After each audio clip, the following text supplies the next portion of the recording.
Buenas tardes con todos los participantes. Reciban el saludo cordial a nombre de Capacitaciones en Salud.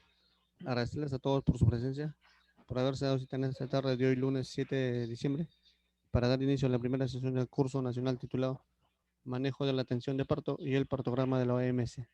Para ello, en esta oportunidad nos acompaña la magíster Mary Espinuribe, a quien le damos la cordial bienvenida.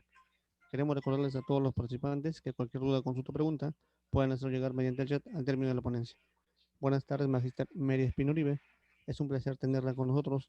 Quedamos atentos con su ponencia. Puede dar inicio a su presentación. Adelante. Ok, buenas tardes. Buenas tardes, colegas, buenas tardes quienes estamos presentes en este momento. Vamos a dar inicio a lo que es esta ponencia, ¿no? De una de las más importantes que se habla a nivel mundial, cómo manejar el partograma, cómo conocer realmente cuáles son los periodos del trabajo de parto o qué es un trabajo de parto en sí, ¿no? Desde que estamos en la etapa de estudiantes, empezamos a conocer, o creo que desde antes empezamos a escuchar, ¿no?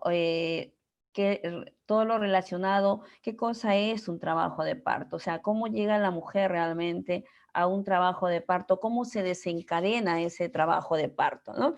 Pues durante muchos años, en este caso, pues existían libros de Schwartz, de William, en los que ahora pues han sido reemplazados por otros autores, ¿no?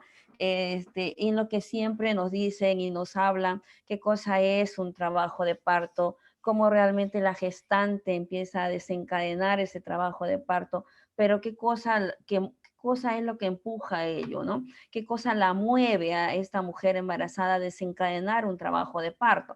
Realmente eso todavía no está pues en ninguno de los libros, o sea, no se sabe exactamente qué desencadena un trabajo de parto, ¿no? ¿Desde cuándo iniciamos o desde cuándo se considera un verdadero trabajo de parto? ¿En qué momento entra esta mujer embarazada en la fase activa de un trabajo de parto? O sea, ¿cómo iniciamos nosotros o desde qué punto o desde qué mirada o desde qué expectativa o desde qué número, ¿no? Manejamos un partograma? ¿Desde qué? O sea, evaluamos una mujer que está iniciando un trabajo de parto y empezamos un partograma, o en qué momento iniciamos el partograma. Realmente la OMS considera pues iniciar un partograma desde los 4 centímetros de dilatación, ¿no? En la que nos dice pues que es una valoración muy subjetiva, o sea, es una valoración nuestra, es una valoración de la profesional, es una valoración de la obstetra en este caso, ¿no? De realmente a saber a través del tacto vaginal cuántos centímetros tiene esta mujer, ¿no? Y realmente si se encuentra en 2, 3, en 4, y somos nosotros la que decidimos si empezamos o no empezamos el partograma, ¿no? Eso es lo que a las finales queremos llegar. ¿Desde cuándo iniciamos un partograma? ¿Qué nos dice la OMS y cuál es nuestra opinión, ¿no? Desde el punto de vista profesional, desde el punto de vista de manejar mujeres embarazadas, mujeres o de la atención de parto, ¿no? ¿Cuál es nuestra experiencia en este caso? Bueno, pues vamos a irlo mirando, ¿no? Desde el punto de vista, lo que dicen las organizaciones de salud, desde el punto de vista de lo que dicen los autores y desde nuestro punto de vista como obstetras que somos. ¿M? Bien, empezamos a hablar de trabajo de parto, o sea, ¿qué es un trabajo de parto? ¿Qué dicen estos señores que estudian pues desde hace muchísimos años, no vienen hablando de lo que es parto, cómo se considera realmente, si es un parto normal, si es un parto que viene pues en buena posición, en buena presentación, si es una mujer que es idónea para tener un parto vaginal, es una mujer que de repente tiene algún tipo de problema y tiene que pasar a una cesárea. ¿Nosotros cómo lo valoramos? O sea, ¿cómo realmente ponemos nuestro diagnóstico, ¿no? Cuando es valorada la paciente? ¿Qué es lo que decimos? ¿Cuál es nuestra actuación con respecto a ello? ¿Está en una fase latente? ¿Está ya en una fase activa? ¿Está en pródromos de trabajo de parto? ¿O realmente no es un trabajo de parto, ¿no? Como nos llegan muchísimas pacientes, ¿no? Llegan pues diciendo que están en trabajo de parto, sobre todo las primigestas, ¿no?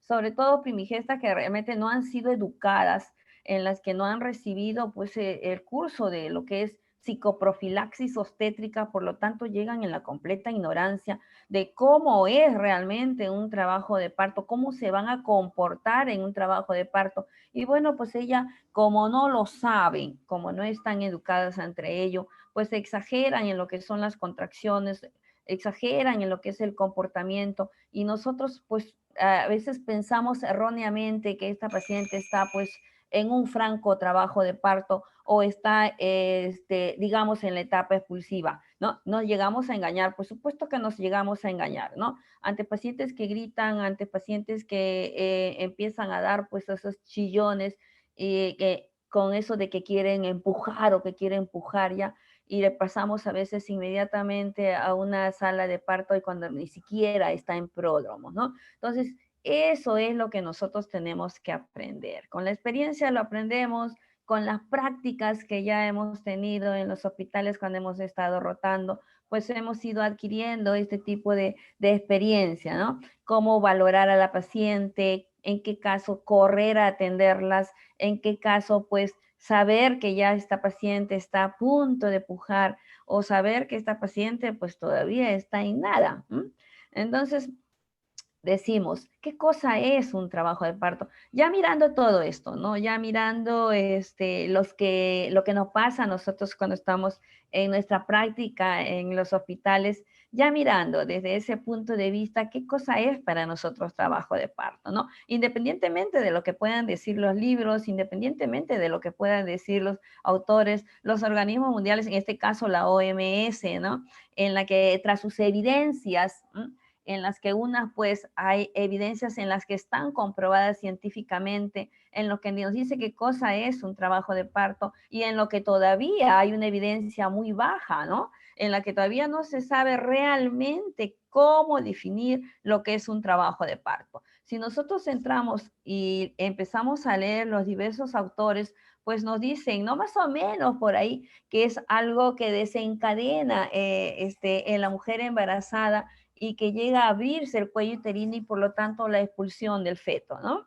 Entonces, para nosotros, desde nuestro punto de vista, desde nuestro pobre, de repente, por decirlo de una u otra manera, el concepto de lo que es trabajo de parto, es decir, pues es la expulsión del feto, ¿no? Es la expulsión del feto, anexo, placenta, que termina un embarazo, que ha sido pues durante los 40 semanas que ha tenido esta mujer de embarazo o que de repente ha sido a partir de las 37 semanas, si ya estamos hablando pues de un parto a término, ¿no? Pero que por supuesto que nos pasa también los partos prematuros, los partos inmaduros, ¿no? Pero aquí hablamos de un parto a término que desencadena el trabajo de parto a término, ¿no? Antiguamente hablábamos que existía pues una cantidad proporcionable de oxitocina que ayudaba a desencadenar el trabajo de parto. Después hablábamos de la prostaglandina como un desencadenante del trabajo de parto.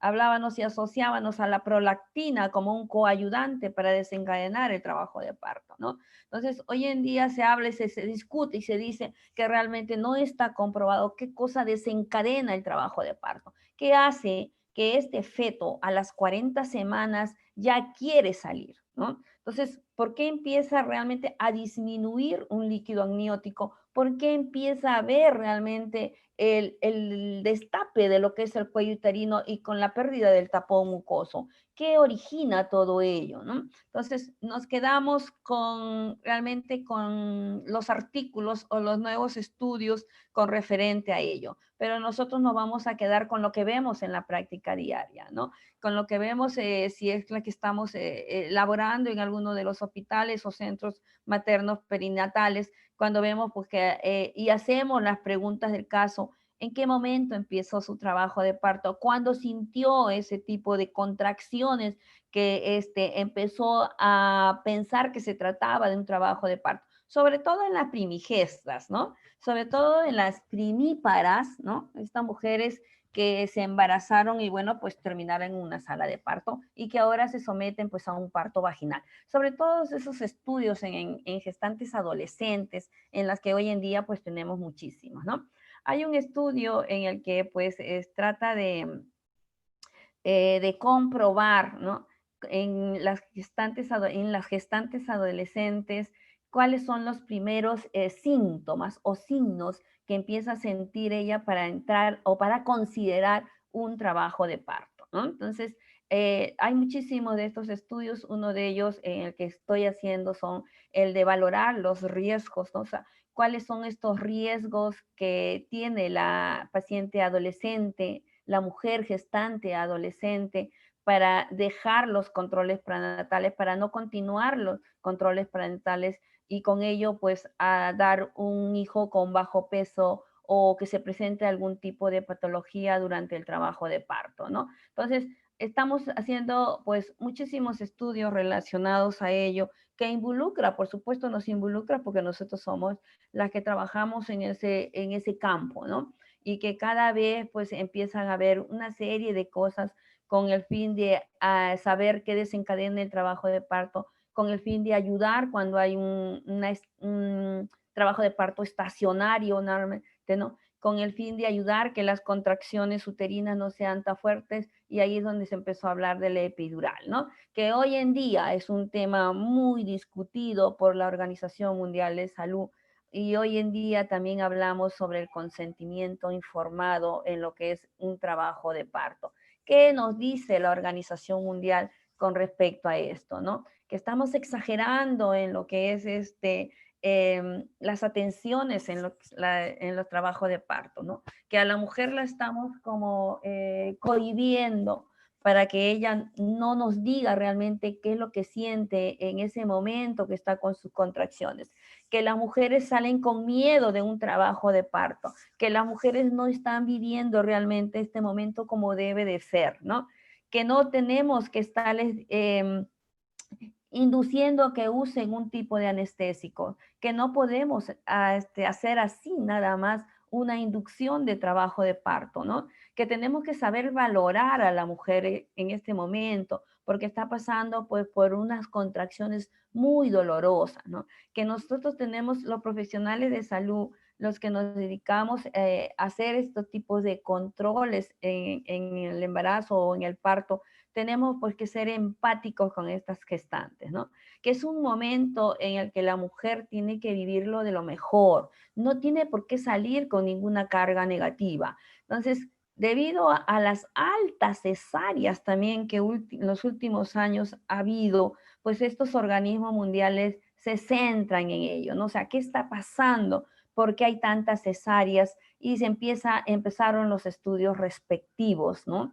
A ver, vamos a ver las evidencias, qué nos dicen las evidencias, qué tan fuertes o qué tan buenas, qué tan positivas o negativas son este tipo de evidencias, pues que para poder realmente hacer los protocolos de atención, qué es lo que se tiene que hacer y qué es lo que no se tiene que hacer en una mujer que está pues en un franco trabajo de parto, ¿no? Cuando hablamos de un franco trabajo de parto, pues ya está una mujer en la fase activa, y hablamos pues de una fase activa a partir de los 4 centímetros, ¿no? Entonces, desde nuestro concepto, ¿no? ¿Qué cosa es un trabajo de parto, no? Son aquellas contracciones, son aquellos dolores que empujan a salir al feto del útero materno, ¿no? Y que tiene que salir porque ya cumplió el tiempo necesario que tiene que estar dentro del útero de la madre. Son todas aquellas contracciones que ayudan pues a salir de una u otra manera al feto, porque el feto toma muchísimas posturas, ¿no?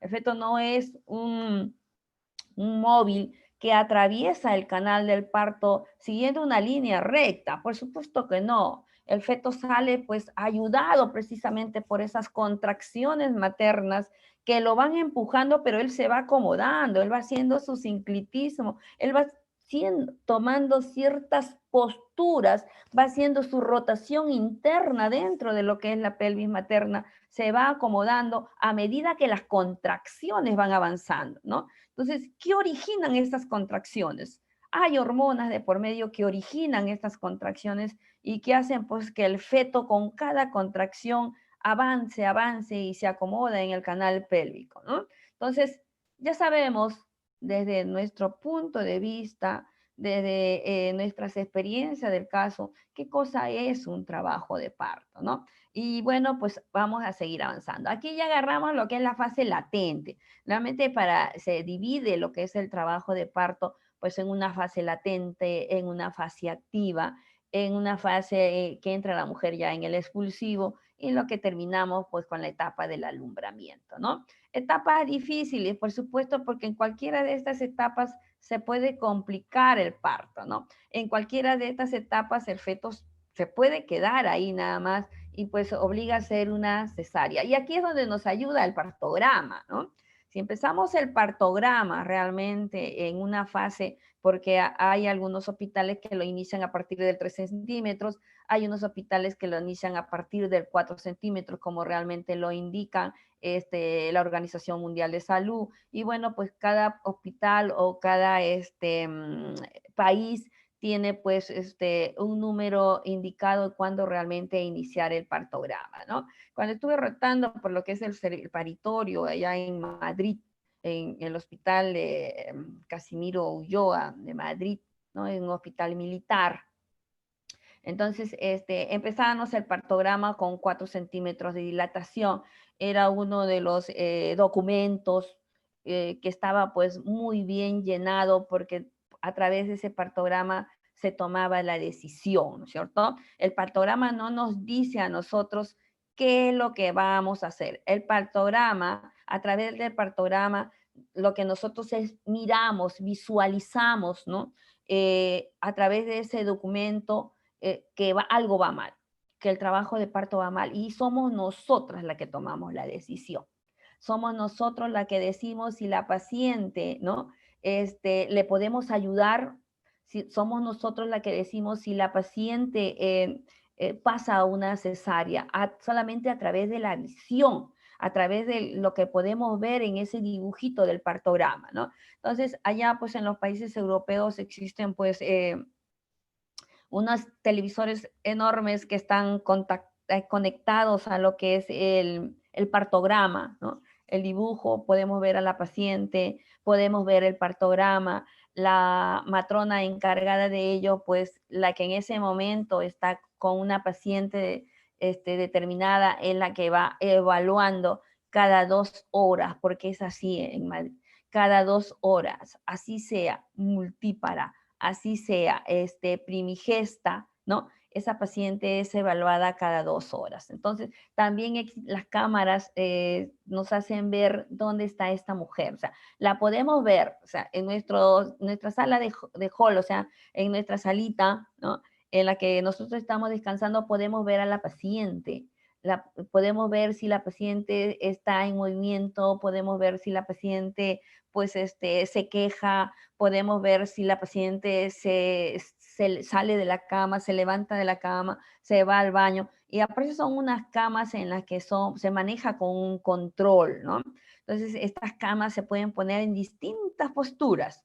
La paciente puede estar semisentada, puede estar sentada, puede estar echada. Se maneja, son fáciles de manejar, unas camas enormes. Por supuesto que aquí en Perú no he visto ninguna de ellas, ¿no? Bueno, pues como les digo, son experiencias que se viven, son experiencias en las que uno pues aprende muchísimo, ¿no?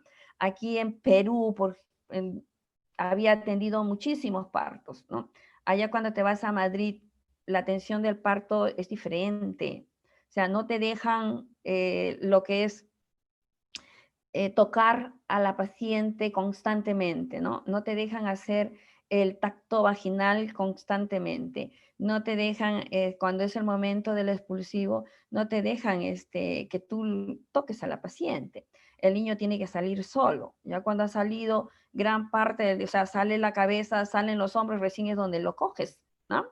Entonces, tú te pones a pensar y dices, pues, en Perú yo no hacía eso, ¿no? En Perú lo que hacíamos era a veces, y lo hacemos, porque hoy en día lo hacemos, ¿no? Lo que hacemos es ayudar a veces a abrir el canal vaginal con nuestras manos, con nuestros dedos, ¿no? Manipulamos el canal vaginal y para a veces ayudarle a que la cabeza salga. Allá no existe eso. Allá ellas dicen que pues se dematizan lo que son los labios mayores y los labios menores, por lo tanto no se puede tocar a la paciente cuando está saliendo la cabeza, cuando la cabeza bomba, no nos permiten proteger el periné. Es algo que cuando, que me puso pues en un momento así como de discusión con la matrona que estaba en ese momento a mi lado, porque yo estaba pasando pues por una etapa de evaluación ahí en Madrid, ¿no? Entonces, yo quise proteger periné porque la cabeza bombaba, ¿no? Y ella me dijo que no lo hacía, que no, que no podía proteger el periné. Y bueno, pues sí, dije, pues se va a rasgar, ¿no? Porque eso es lo que pasa. Cuando no hay protección de periné, hay rasgado por distintas partes del canal vaginal. Y efectivamente, eso fue lo que pasó. Entonces ella me dijo, no hay problema, se sutura. Bueno, pues la mujer rasgada por todos los lados se sutura. Pero no era más fácil que proteger el periné y evitar eso. ¿No era más fácil? ¿No? Pues aquí en Perú lo que hacemos es eso. Protegemos periné desde el momento en que la cabeza está bombando y evitamos todos este tipo de contratiempos, porque ahora ya se rasgó por diferentes áreas y voy a tener que suturar uno y otro, ¿no? Entonces, ese era uno de los motivos en los que discutíamos las peruanas, porque, bueno, pues a nosotros nos han enseñado así desde que empezamos nuestra formación, ¿no? Desde que empezamos a ver simplemente los partos, cómo las colegas atendían y nos hemos ido así formando y así somos hasta ahora, ¿no? Cuando hay un parto de por medio, lo que hacemos es, pues, proteger periné, lo que hacemos es ayudar a la paciente a abrir el canal del parto para que la cabecita pues tenga el espacio y que pueda salir. Sin embargo, en otros países como es Madrid no te permiten ello, ¿no? No te permiten eso. Y otra cosa de la que tampoco hacemos es sacar sangre de cordón umbilical. Pues aquí en Lima, Perú, en mi hospital donde yo hice mi internado, donde roté por diversos hospitales, aquí de lo que es Lima, de Salud, de Minsa, nunca vi una extracción de sangre de cordón umbilical. Entonces, cuando nació el bebé, me dijeron que sacara sangre de cordón umbilical y yo nunca lo había hecho aquí en Perú, ¿no? Por lo tanto, yo no tenía ni idea de cómo se sacaba lo que es la sangre de lo que es las arterias o las venas del cordón umbilical. No sabía, es más, nosotros sabemos que existen dos arterias y una vena, ¿no es cierto? Lo sabemos, desde que estamos aquí estudiando, lo sabemos, pero no sabemos diferenciar cuáles son esas arterias y cuáles son las venas. Entonces, cuando me dijeron a mí, yo me quedé en shock, ¿no? Pues no sabía. Es más, agarré una jeringa y traspasé, porque lo que es un cordón umbilical es una gelatina, ¿no? Que conforme ingresa una aguja la traspasa si no tienes la experiencia del caso. Si nunca lo has hecho, ¿no? Y en ese momento que te dicen que lo hagas, pues vas a coger una jeringa y vas a usar una fuerza en tu mano que traspasas el cordón umbilical. Y eso fue lo que hice, ¿no? Entonces, la experiencia del caso, ¿no? No lo había hecho, ¿no? Era la primera vez que lo hacía. Entonces, ahí pues había una colega chilena en la que, pues bueno, en su país sí decía que se hacían y pues bueno, ella fue la que agarró, cogió la jeringa y lo hizo, ¿no? Entonces yo lo volví a hacer y sin mentirles, yo volví a traspasar el cordón umbilical, lo volví a perforar como 5 veces y no logré extraer la sangre arterial. Bueno, pues ya de eso se aprende, ¿no? De lo que uno vive se aprende. Una cosa te pueden decir los libros, te pueden decir mucha gente y otra cosa es que uno lo viva ahí en ese momento, ¿no? Lo que se ve en otros países en relación a la atención de parto, lo que se ve en otros países, la actuación de los médicos cuando hay algún tipo de patología en el trabajo de parto. Bueno, he visto muchas cosas y yo comparaba lo que viví aquí en Perú, lo que, donde trabajé en Perú, lo que realicé aquí en Perú y las cosas eran totalmente diferentes, ¿no? Entonces, cómo puede haber diferencia entre un país europeo y un país como el nuestro, en el que las atenciones del trabajo de parto son totalmente diferentes? Entonces, nosotros tenemos un tipo de formación y allá los europeos tienen otro tipo de formación, las matronas tienen otro tipo de formación, ¿no? Entonces, cuando ellas vienen de repente a hacer una pasantía acá en lo que es Perú, pues también se van a dar con la sorpresa de ello. Entonces, a pesar de lo que yo comentaba, ¿no? Decían, pero ¿cómo va a ser? Siempre me ponían un pero, ¿no? Pues bueno, pues eso es lo que yo hago aquí en este momento, les decía, es lo que yo hacía en Perú, ¿no? O sea, la atención del parto que estoy haciendo, que he realizado en este momento es lo que yo realizo o lo que mis colegas realizamos allá en Perú. Pues es así como a nosotros nos han enseñado. Entonces, es difícil que realmente te cambien a ti de la noche a la mañana de cómo se atiende un trabajo, de cómo se atiende un parto, ¿no? Bueno, experiencias, chicos, chicas, experiencias que uno las va ganando y que bueno, pues es bonito luego comentarlas cuando se trata de algún tipo de ponencia. Y en este caso, pues estamos hablando de cómo se atiende un parto, ¿no? Cómo lo atiende, de repente ustedes les enseñaron de otra manera, no lo sé, ¿no? Pero yo les cuento la forma como me formaron a mí, cómo atiendo un parto, que suelo atenderlos pues siempre, ¿no? Protegiendo el periné y haciendo la episiotomía, que es otro punto de vista muy discutido y que también lo viví allá en lo que es Madrid. ¿En qué momento hacer la episiotomía? ¿A quiénes hay que hacer la episiotomía? Y bueno, pues ahora contamos con lo que es el consentimiento informado, ¿no? Hoy en día se habla de los consentimientos informados, ¿no? De eso que hay que tenerlo en cuenta en todo momento. Consentimiento informado. Ahora, pues la mujer le tenemos que decir todo lo que le vamos a realizar, ¿no? La mujer es la que decide en qué postura va a dar el parto, la mujer es la que decide cómo va a estar en la cama, la mujer es la que decide pues todo, ¿no? Porque bueno, pues es su cuerpo, es su hijo y nosotros estamos para prestarle toda la ayuda necesaria, ¿no? Para brindarle el consejo en este caso, qué le conviene, qué no le conviene, cómo va a actuar si es una mujer que no ha tenido una preparación, que no ha sido educada. Nosotros somos la que le estamos ahí pues hasta las finales, ¿no? La que tiene a cargo esa paciente, la que va a atender en ese momento el parto, ¿no? Entonces, fase latente. Entonces, ¿qué consideran los libros? ¿Qué nos dicen estos factores sobre esa fase latente, ¿no? Que puede durar muchísimo, puede durar horas, puede durar días, ¿no? En la que la paciente a veces se confunde con lo que son las contracciones del Braxton Hicks, ¿no? Que es, la paciente siente que el feto como que ciertos movimientos, pero que son indoloros y que a veces ellas las consideran como que ya están entrando en un trabajo de parto para una mujer que no ha sido educada, ¿no? Entonces llega a veces a los hospitales pues con ello, ¿no? Que siente cierto tipo de movimiento de hace un día, de hace 2 días, de hace 3 días, sacas la cuenta y realmente no es todavía un trabajo de parto, ¿no? Entonces, la experiencia te hace que realmente a través del simple comportamiento, la miramos y decimos, no, pues esta mujer no está en trabajo de parto, ¿no? Porque tiene la experiencia del caso. Entonces, pero la tenemos que escuchar. Eso es lo que consideramos una fase latente, lo que consideran los libros una fase latente. Una mujer que todavía no está en trabajo de parto, ¿no? No, es un feto que todavía se está acomodando al estrecho superior, todavía no ingresa a lo que es a la pelvis realmente, ¿no? Pero que se siente ese tipo de contracciones porque se pone durita la barriga y ella pues piensa, la paciente piensa que son contracciones, ¿no? Entonces, contracciones, desde el momento en que empieza a haber una pérdida de lo que es el tapón mucoso, ¿no? Contracciones desde el momento en que empiezan a ser dolorosas, ¿no? Contracciones en que la mujer ya empieza a sentir un tipo de dolor a nivel de lo que es cadera, ¿no?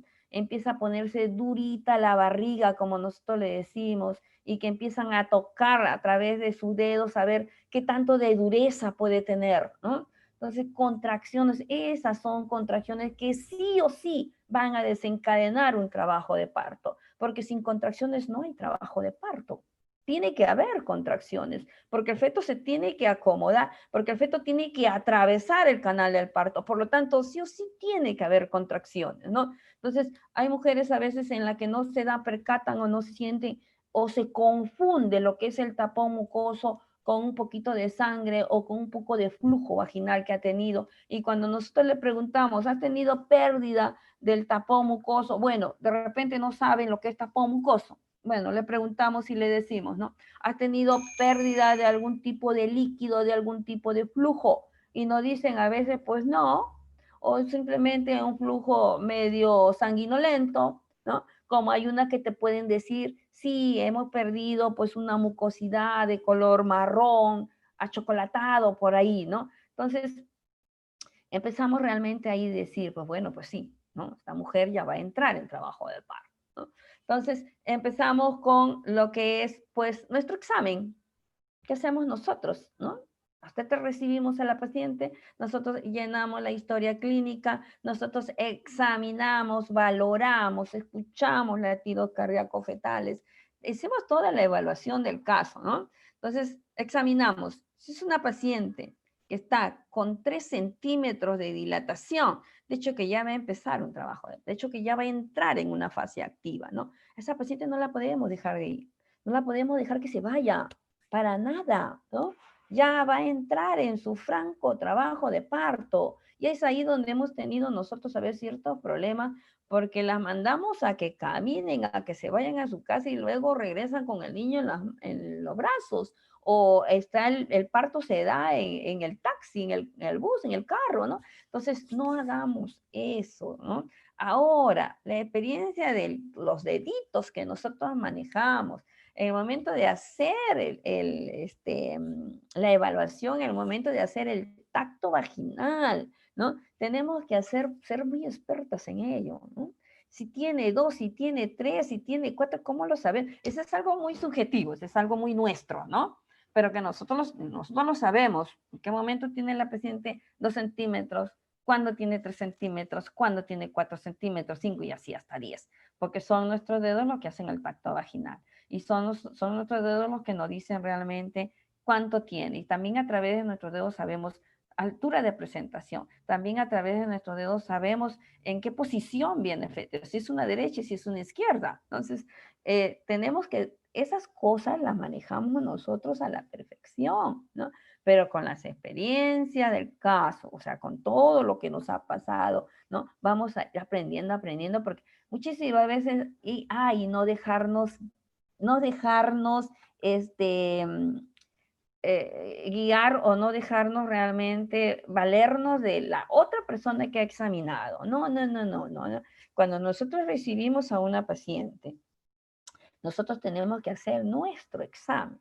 No le podemos creer, así sea nuestra colega de muchísimos años, no le podemos creer. Tenemos que hacer nuestra valoración, porque ha pasado. A veces agarran y dicen, está completa. La colega me entrega y me dice, está completa, y cuando voy a examinar no tiene ni 3, ¿no? Porque bueno, pues se confundió. Cogió cabeza fetal en vez de coger cuello uterino, ¿ves? Es lo que le digo, uno, la que recibe a la paciente, tiene que hacer el tacto correspondiente, tiene que confirmar lo que la otra paciente te está dejando, porque estás recibiendo toda esa paciente, ¿no? Y bueno, si en todo caso empieza contigo la paciente, llega una paciente nueva y empieza contigo, ¿no? Porque bueno, estás rotando de repente por el servicio de emergencia y la tienes que recibir. Ya bueno, pues con esa, pero pasa al otro servicio y la otra colega la tiene que volver a valorar. Va a pasar al otro servicio y la otra colega la tiene que valorar, porque con tantas cosas que nos ha pasado, pues no nos podemos dejar guiar por lo que dice la historia clínica, ¿sí? Entonces, nuestros deditos mandan, nuestros deditos desde que hemos estado estudiando, pues han tenido este tipo de participación en lo que es el cuello uterino, ¿no? Cuando iniciamos. No sabemos, no conocemos si es el cuello uterino o es la cabeza fetal, ¿no? Y a medida que vamos haciendo los tactos, recién nos vamos dando cuenta la diferencia que hay pues entre el cuello uterino y lo que es una cabeza, ¿no? Entonces, hablemos, pues ya, fase latente, fase activa, expulsiva, alumbramiento, lo vamos a ir tocando uno por uno, ¿no? Y aquí lo que les digo, lo que dice la literatura. ¿Qué cosa es una fase latente? Las contracciones son totalmente irregulares, por supuesto, ¿no? Son irregulares, porque hay un cuello uterino que todavía no entra en un franco trabajo de parto, ¿no? Es un cuello uterino que está todavía largo. Es un cuello uterino que puedes ingresar tus deditos y de repente se quedan ahí nada más, en dos a la entradita nada más de lo que es el cuello exocervical, ¿no? En el cuello endo, ¿no? Entonces decimos, uy, no entra ni siquiera 2 deditos, pues estamos pensando que esta paciente pues no tiene ni 2 centímetros, ¿no? Entonces le digo, es algo que es nuestra valoración. De repente, por ahí, pues, tiene una colega unos dedos mucho más grandes, mucho más gorditos y puede decir, bueno, para mí los dos dedos no es 2 centímetros, son 3 centímetros. O de repente un médico llega y valora y dice, no, pues a mí me ingresan de los dos dedos y para mí son 4 centímetros. Entonces es algo que ya, pues, no nos podemos poner pues a discutir, ¿no? Entonces le digo, uno tiene que valorar a su paciente, ¿no? Si uno va a ser la que atiende el parto, pues tengo que seguir mi paciente hasta lo que es el parto. Porque yo he dicho que esta paciente en el momento que le he valorado tiene 5, tiene 6, tiene 7, por lo tanto es mi guía. O sea, yo lo he hecho, ¿no? Y son mis dedos, yo he hecho el tacto y por lo tanto pues eso es así. Entonces la tengo que terminar a mi paciente. De repente por el cambio de turno, ¿no? El cambio de turno y bueno, pues entra la otra colega y para ella no es lo que nosotros decimos. Para ella es 6 cuando yo he dicho que es 7. Pues es su dedo, ¿no? Es su valoración de ella, ¿no? Entonces, esas cositas, pues, tenemos que tenerlas en cuenta. Nunca, nunca se dejen sin valorar a la paciente, sin examinar a la paciente. Nunca dejen de hacerlo cuando reciben a una paciente o dejarse llevar por lo que la colega anterior lo ha escrito en la historia clínica, ¿sí? Nosotros tenemos que hacer nuevamente la reevaluación. Entonces, contracciones irregulares, con eso nos quedamos en la fase latente, ¿no? Con un cuello uterino que todavía no dilata, un cuello uterino que todavía no empieza ni siquiera a madurar, un cuello uterino que de repente está pues grueso, o sea, todavía no, no ha habido una maduración. Ahora, las primigestas, ¿no? Ya saben que ellas primero hacen la maduración del cuello uterino y luego dilatan, lo que es lo contrario en la multípara, ¿no? En la multípara es lo mismo, va madurando y el cuello se va dilatando, maduración, dilatación, ¿no? Entonces, en cambio, en la primigestas es lo contrario. Entonces, ya sabemos por el historial clínico que es una primi, ¿no? Por lo tanto, pues tenemos que estar más atentas con ella y sobre todo si es una primi adolescente, ¿sí? Las primis adolescentes por el temor, por el miedo, porque nunca han ido a un control prenatal o se han ido a 1 o 2 controles prenatales, no han asistido a ninguna de las clases de lo que es psicoprofilaxis obstétrica, por lo tanto, estas chicas pues no saben cómo comportarse, ¿no? Entonces, están totalmente perdidas, por decirlas así, en lo que es un trabajo de parto. Entonces, tenemos nosotras pues que atenderlas, ayudarlas, no dejarlas solas en ningún momento. Ahora, el acompañamiento, ¿no? Es muy importante según la Organización Mundial de Salud, según las evidencias para la OMS, ¿no? Es muy importante el acompañamiento, que estas mujeres estén acompañadas en ese momento, ¿no? En ese momento que van a tener un niño, que ellas la consideran como el mejor momento de su vida. Eso es lo que quieren los organismos mundiales de salud, ¿no? Que cuando se haga una entrevista a una gestante, perdón, a una puérpera ya en este caso, porque ya nació su niño, ¿no? Y que le digan, le hagan la pregunta diciéndole, pues, ¿y qué tal tu parto? ¿No? Y que ellas contesten, pues ha sido el mejor momento de mi vida. Eso es lo que se quiere, ¿no? Pero cuando se hace hoy en día las preguntas y le decimos a las pacientes, ¿no? A las puérperas, ¿y qué tal tu parto? Uy, un desastre. Uy, me dolió aquí, me dolió allá.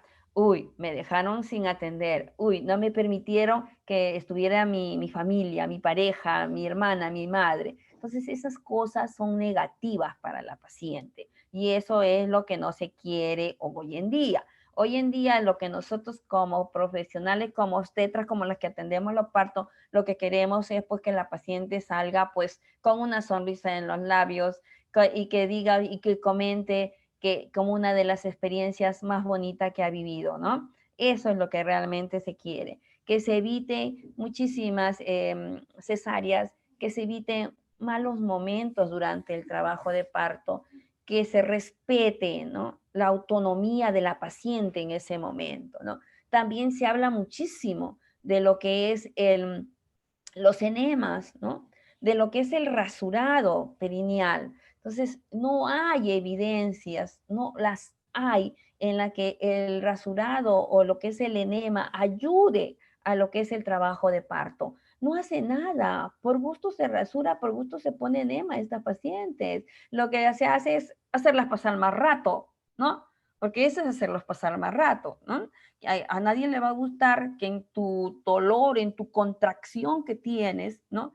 Entre el personal técnico o de repente una misma de nosotros con una navaja y empieza a hacer el rasurado. Por supuesto que a nadie no va a gustar, ¿no? O que entre y dice, bueno, pues te vamos a poner un enema. Vaya, la postura nada más hace que la paciente se sienta mal.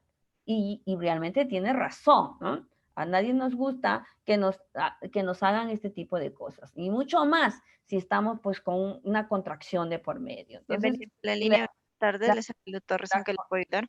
las contracciones son pues esas, ¿no? Las contracciones son tan dolorosas que la paciente pues se queja a veces muchísimo de cómo las profesionales de salud actúan, ¿no? Y en muchísimos de los casos pues tiene razón, ¿no? Entonces, nosotros hemos sido pues formadas para brindar una buena atención, para que la paciente no se queje de nosotros. En todo caso, pues hemos escogido mal la carrera, ¿no? Porque esto de obstetricia nos tiene que gustar, porque estamos trabajando con una mujer y con un niño, porque está en nuestras manos, pues, la vida de dos seres humanos, ¿no? Y por lo tanto, pues, tenemos esa carrera, pues, como que la llevamos en la sangre, que nos gusta, por eso hemos estudiado ello, ¿no? Y nos ponemos en su lugar de la paciente, y más si le hemos sido madres o de repente por ahí alguna embarazada está en este momento, pues, ¿no? Lo va a vivir, lo va a pasar y no le va a gustar pues que actúen de otra forma, de una manera negativa, ¿no? Y es más, en ese momento pues están muy sensibles, ¿no? Porque pues van a ser un bebé, ¿no? Y por lo tanto el miedo de la paciente de que pueda pasar algo en lo que es el trabajo de parto, ¿no? Bien, entonces, ¿cuánto puede durar esta fase latente? Su duración varía, dice, ¿no? Pueden ser 8 horas en nulíparas y 5 horas en multíparas. Para algunos autores, ¿no? Para otros, pues puede variar, o sea, puede variar en lo que es en las nulíparas, ser un poquito más, y en las multíparas también, ¿no? O de repente en las multíparas a veces es mucho más rápido, ¿no? En este caso, por ejemplo, una mujer que tenga 5 o 6 hijos, ¿no? El trabajo de parto es mucho más rápido. ¿No? El trabajo de parto se va a dar pues en 3 horas, en 4 horas. ¿No? Entonces, tenemos que ver, mujer con más de 3 hijos, la actuación es diferente, ¿no? El trabajo de parto es mucho más rápido. Ni siquiera hemos abierto el partograma cuando la mujer ya tiene ganas de pujar, ¿no? Entonces, tenemos que hacer la diferencia entre lo que es una mujer que nunca ha parido y una mujer que tiene más de 3 hijos, ¿no? Entonces, la duración de lo que es el parto es totalmente diferente entre una y otra, ¿no? Tiene que ver la edad también, por supuesto, ¿no? Entonces, aquí lo que he puesto es porque me estoy guiando por un autor, ¿no? Que dice que puede variar. 8 horas en nulíparas, o sea, esas mujeres que nunca han parido, y 5 horas en multíparas. Bienvenida a la línea, muy buenas tardes, les saludo Torres, ¿en qué le puedo ayudar? Por favor, señorita Beatriz, tiene su audio prendido, por favor. Entonces, vamos a ver, y considera anormal esta fase latente, ¿no? Se considera anormal si persiste más de 20 horas en nulíparas, ¿no? Y mayor de 12 horas en multíparas, o sea, es bastante, pues, ¿no? Si nosotros evaluamos, ¿no? Y es una mujer que está en una fase latente y le preguntamos, ¿no? ¿En qué momento empezó tus contracciones? Y ella nos va a decir, pues, a determinada hora. Entonces, vamos a sacar cuenta y vamos a decir, pues, ya tienes más de 20 horas, pues esto ya no es normal, ¿no? Entonces, esa paciente tiene que ser hospitalizada y esa paciente tiene que ser, pues, monitoreada, ¿no? O sea, más de 20 horas ya no es normal, ya tenías que entrar en trabajo de parto, ¿no? Sin embargo, pues ha persistido más de 20 horas y siguen lo mismo, ¿no? Entonces ya estamos considerando que hay algún tipo de patología de por medio que hace, pues, que ese cuello uterino no dilate, ¿no? Entonces, y en una multípara, ¿no? Que sea mayor de 12 horas, pues es bastante, ¿no? Bastante ya. Si es una multípara, esa fase latente no puede durar así, ¿sí? Y aquí entramos a lo que es la fase activa, donde el cuello uterino se dilata completamente. Entramos fase activa 4 centímetros para adelante, ¿ya? Ya 4 centímetros, donde empezamos el partograma, con 4 centímetros, ¿sí? Luego lo vamos a ir mirando parte por parte cómo lo vamos a ir llenando, ¿no? Aquí tenemos que recordar lo que es el trabajo de parto, porque todos estos de aquí, todos este tipo de valoraciones se llenan en el partograma. Por eso que tenemos que saber todo lo relacionado a lo que es trabajo de parto, ¿sí? Entonces, a partir de los 4 centímetros hasta los 10, en que llega la completa dilatación, pues ya se considera una fase activa, ¿no? Y con ello, pues, la presentación tiene que descender pues totalmente, ¿no? Y ¿qué duración puede tener? 5 a 7 horas en nulíparas y 2 a 4 horas en multíparas, ¿no? Mire qué tan rápido puede ser, pero no siempre es así, ¿verdad? Si nosotros nos vamos a la práctica, ¿no? Te puede entrar una paciente con 4 o 5 centímetros de dilatación y estar todo el día, toda la noche y hasta el día siguiente con 5 o 6 centímetros de dilatación, ¿no? Es evaluada un cuello que está muy rígido, ¿m? Un cuello uterino muy rígido que no llega a haber una maduración, no hay una maduración, no hay un borramiento de por medio, por lo tanto no avanza, ¿no? Las contracciones son muy débiles, o sea, no tiene una buena dinámica uterina. Entonces, ¿qué está pasando con ella? Y ahí es donde tenemos que valorar Bishop, ¿no? Lo que es Bishop. O sea, vamos a ver maduración de cuello uterino. ¿Qué tan grande, qué tan largo está el cuello uterino? ¿Cómo está la presentación? Si la presentación es cefálica. Tenemos que hacer un buen Bishop para realmente poder empezar a lo que es la ayuda con la oxitocina. Porque aquí, si los latidos cardíacos fetales están bien, ¿no?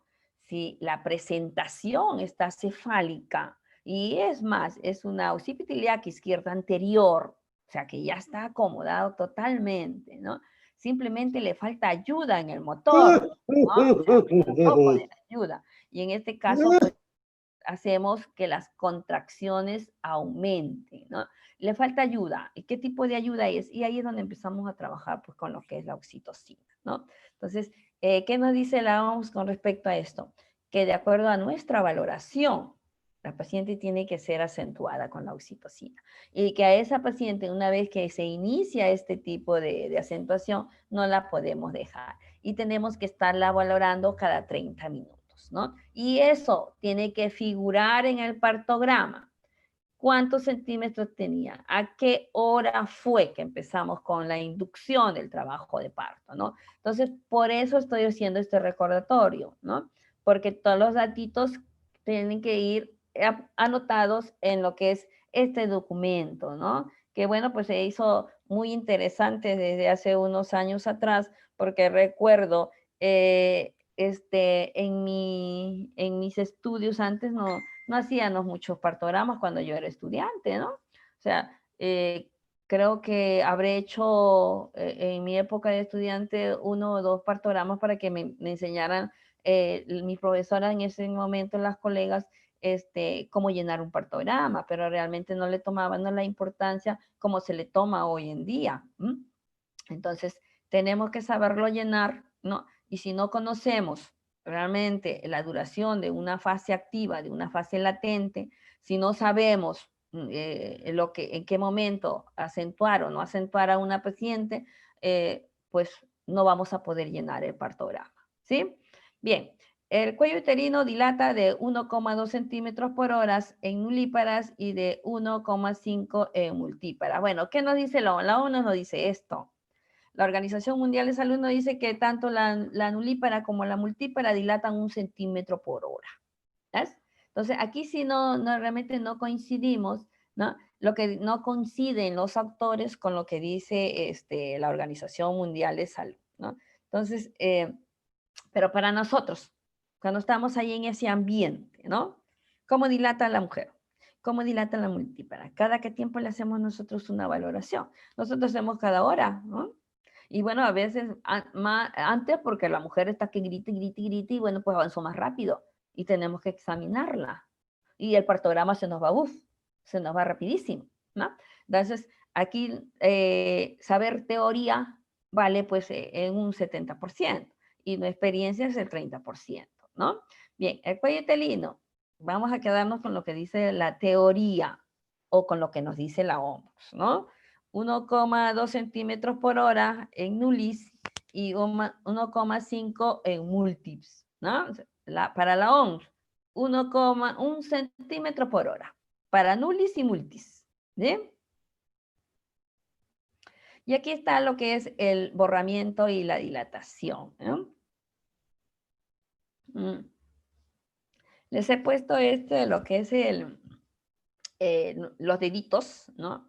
Porque, bueno, pues nuestros deditos están adiestrados para hacer este tipo de examen, ¿no? De cómo nosotros medimos la dilatación del cuello uterino, ¿no? A través, si ingresa un dedito, en este caso, ingresó el dedito hasta adentro, o sea, al cuello adentro, o sea, en el endo, no se quedó afuera, ¿eh? Con que ingrese uno, según este esquema, es 1 centímetro, ¿no? ¿Ustedes qué dicen? ¿Cómo lo valoran? ¿No? Si ingresa un dedito, ¿es 1 centímetro o no es 1 centímetro? Aquí, según este esquema, ¿eh? Si me ingresan mis 2 dedos, son 3 centímetros. 2 deditos. Y hablamos del dedo índice y del dedo medio, ¿no? Que son los que manejamos cuando hacemos el tacto, ¿no? Aquí lo pueden ver ustedes, que está en este dibujo, se puede ver clarísimo cuáles son los dedos que manipulamos, ¿no? Entonces, 2 dedos, los 2 dedos, el dedo índice y el dedo medio, tienen que ingresar para poder decir 3 centímetros de dilatación, ¿sí? Independientemente de que tu dedo sea grande, sea gordo y todo, ¿no? Lo dice este esquema. O sea, ustedes con la experiencia, ustedes que han hecho de repente muchísimas de estos tipos de valoraciones, ¿no? ¿Cómo lo catalogan? Entonces, 4 centímetros, si ya ingresaron mis 2 dedos y los abro ahí dentro. O sea, ingresan mis 2 dedos y abro los deditos, ¿no? Y el cuello tiene que ceder. Ah, y otra cosita, aquí, a veces nos equivocamos porque hay unos cuellos uterinos súper blandos, muy reblandecidos, que conforme los tocas se dilatan, se abren, ¿no? Son llamados los cuellos dehiscentes, que nos ha tocado pues vivirlos con muchas pacientes y recuerdo mucho a mi profesora que cuando me dijo, yo valoré a la paciente y bueno, pues en la que ingresó mis dedos, abrí y se fue pues hasta 6 centímetros, 5 centímetros. Entonces y la profe cuando fue me dice, no, solo tiene 2. ¿Y yo qué? Pues, y es donde me dijo, pues bueno, porque es un cuello dehiscente de una gran multípara, que conforme te ingresan tus 2 deditos, se va a abrir y luego se cierra. Miren, chicos, ¿no? Entonces, ¿qué tenía que valorar ahí? Maduración, ¿no? O sea, el cuello. ¿Qué tan grueso tiene el cuello uterino?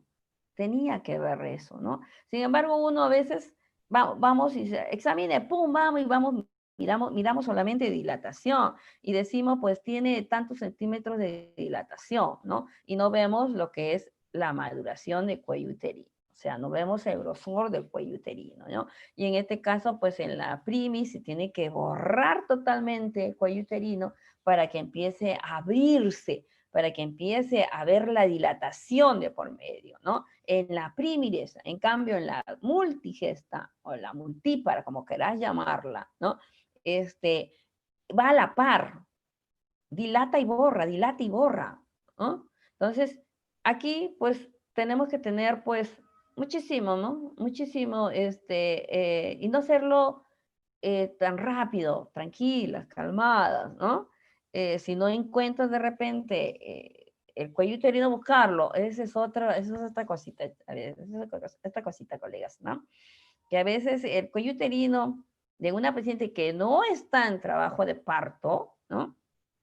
El cuello uterino está bien posterior. Esa es otra cosita, ¿sí? Que se le quede, ¿no? Entonces, no está en trabajo de parto, pero el cuello uterino ni siquiera se ha acomodado. Eso es nada, está en nada esa paciente, ¿no? Pero ¿qué pasa? Es que a veces nos confundimos, ¿no? y cogemos cabeza y pensamos que es cuello uterino y decimos, ¿no? Tiene 6, 7 centímetros, lo que estamos tocando es la cabeza fetal. ¿Ve?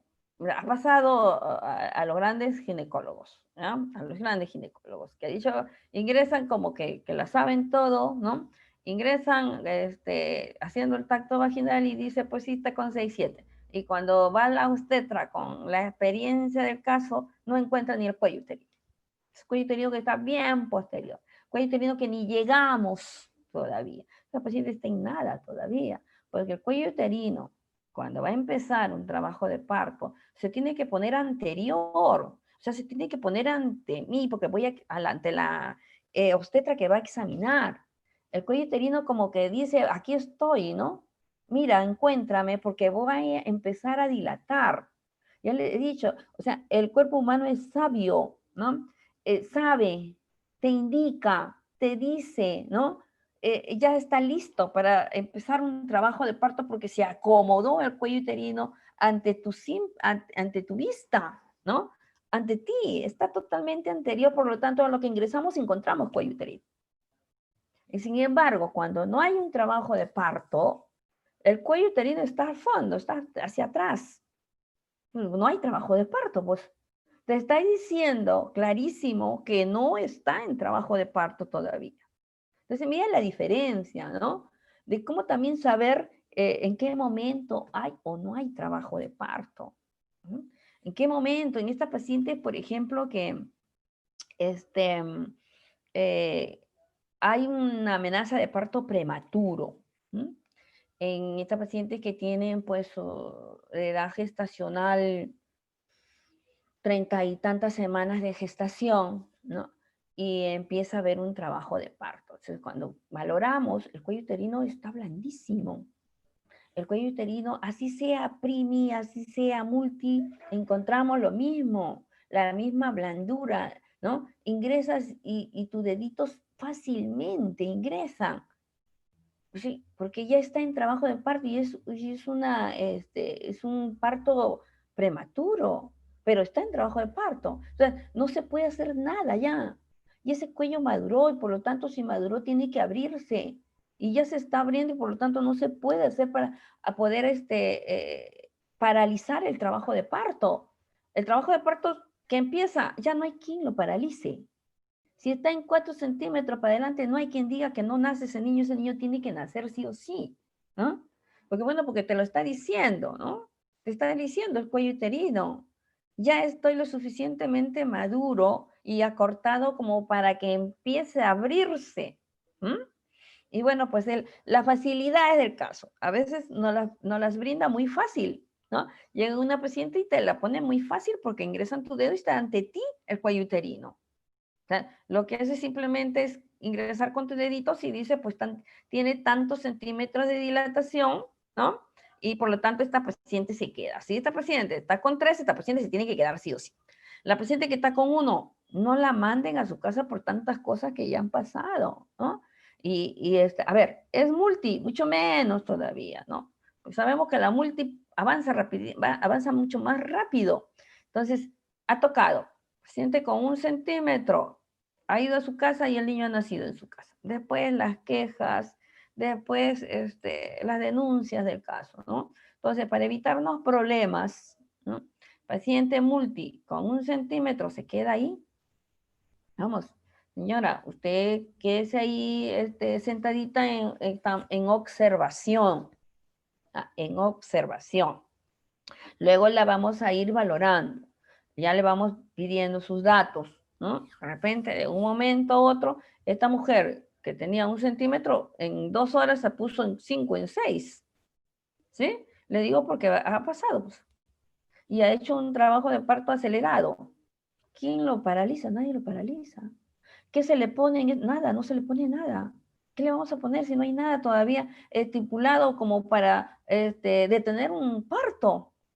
Ya se desencadenaron hormonas de por medio, en la que todavía no se sabe cuál es realmente la culpable de desencadenar todo este trabajo de parto. ¿Cómo paralizamos? No, no hay. Ya una vez que pasan los 4 centímetros no se puede detener un parto, ¿no? Entonces, esto ha pasado. paciente con 1 centímetro multípara y es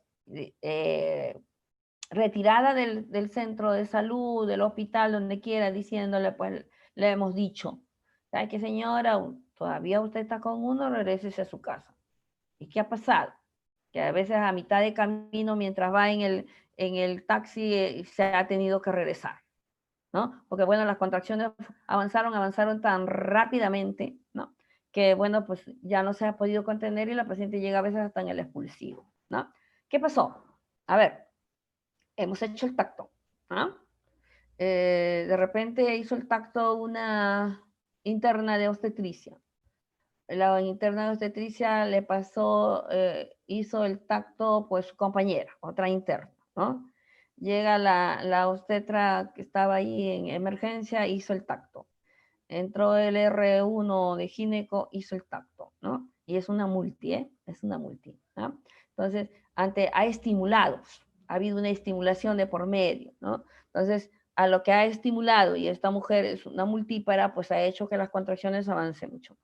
Avancen más rápido, y cuando menos lo pensamos, esta paciente ya está pues con una dilatación avanzada, ¿no? Dice, pero si estaba con 1, estaba, ¿no? O realmente nos equivocamos a hacer la evaluación del caso. Bueno, ahí hacerlo con muchísima calma, y si no estamos seguros cuando recién estamos aprendiendo, si no estamos seguros, pues pedir ayuda. No digamos, no pongamos en la historia clínica, pues, con la seguridad del caso de que sí tiene esta paciente tantos centímetros de dilatación, o no, sino que si nos queda la duda, pues, mira, ahí pues, bueno, trabajamos 2, 3 colegas, ¿no? Y decimos, oye, dale una examinadita porque como que tengo dudas. Entonces, la colega que tiene experiencia, pues en este caso va a decirte, ¿no? Bueno, pues sí, esto y lo otro, y así vamos aprendiendo. Tenemos que ir aprendiendo, ¿no? De muchísimas pacientes, porque tenemos muchísimas pacientes que tienen parto todos los días. Este es de todos los días, este es en todos los hospitales, esto es todas las clínicas, esto pasa a nivel mundial, ¿no? Nace cada 20 minutos, cada 20 minutos hay un parto. Entonces, nosotros tenemos pues que estar examinando, y esos deditos como que se acostumbran a hacer la dilatación respectiva. Jamás confiemos también, porque a veces el médico hace primero la valoración. No nos confiemos, nosotros tenemos que hacer la valoración, ¿sí? Bien, entonces, 1 centímetro, según su dedito, un dedito, 1 centímetro, ¿no? Si ingresan 2 deditos, o sea, los 2, ya estamos hablando de 3 centímetros. Si esos deditos que han ingresado se abren un poquito, estamos hablando de 4 centímetros. Y ahí empieza ya, ¿no?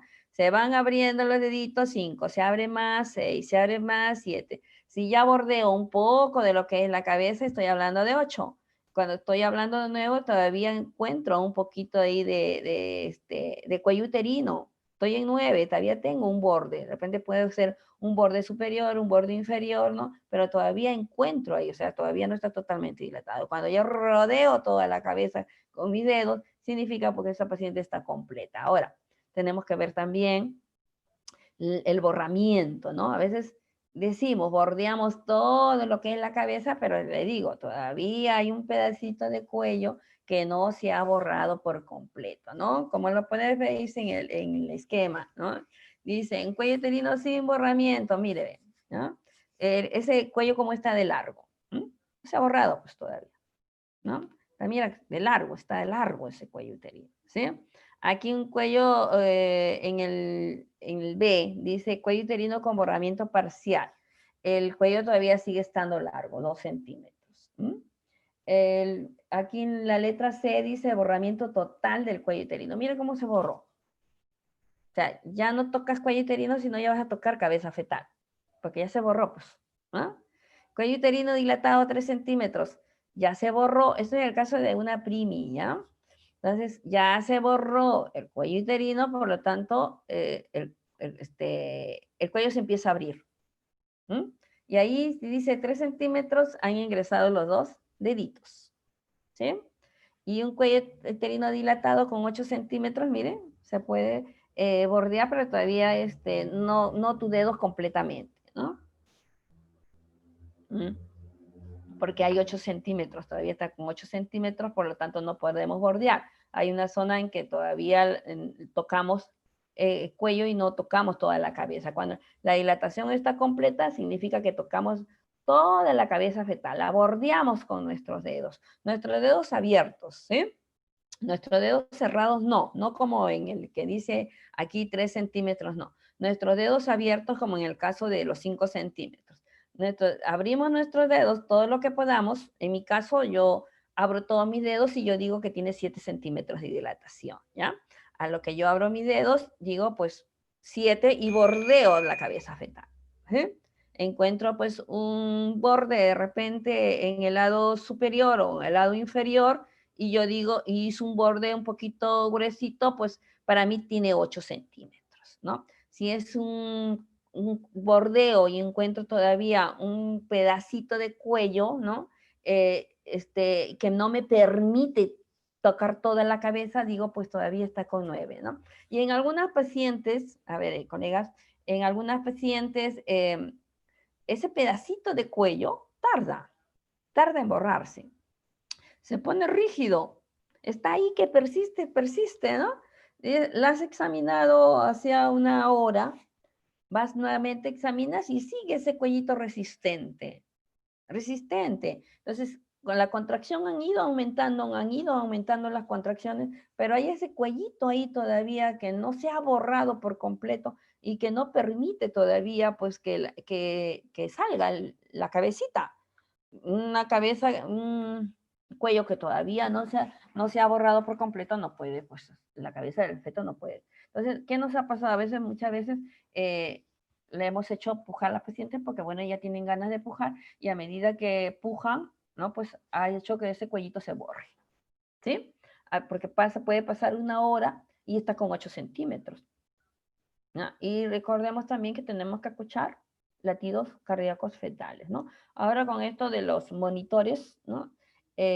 Allá en Madrid existen, le poníamos esos dilatores, ¿no? ¿Cómo se llamaban? Eran como unos chupones que le poníamos y pegaba lo que es la cabeza fetal, ¿no? Entonces, me ha ido la palabra, ¿no? Entonces, a través eran como unos chuponcitos, dos, se le pegaba aquí a lo que es el cuero cabelludo del feto y eso nos daba la dilatación, no, perdón, veíamos a través de él, ¿no? Escuchábamos los latidos cardíacos fetales cuando la paciente estaba pues con una dilatación avanzada, ¿no? Por ejemplo, tenía 8, ¿no? Entonces tenía 8 centímetros, que ya estaba pues, ya le sacaba, no sé, lo que es el monitor, ¿no? Y y estaba con 8 centímetros, había pasado una hora, 8 centímetros, pero ya tenía chupón, no me recuerdo cómo se llama, ya, que lo colocábamos con nuestras manos, ingresábamos como si fuera a hacer un tacto, ingresábamos y le colocábamos en lo que es en la cabecita del bebé, ¿no? Entonces a través de él sabíamos, ¿no? Eso se conectaba a una máquina y a través de él sabíamos cómo iban los latidos cardíacos fetales, ¿no? Porque ya el monitor lo quitamos, no ves que ya no, la mujer está que va a pujar y todo y no puede tener pues el monitor, ¿no? Entonces, o no puede tener las fajas esas de monitoreo.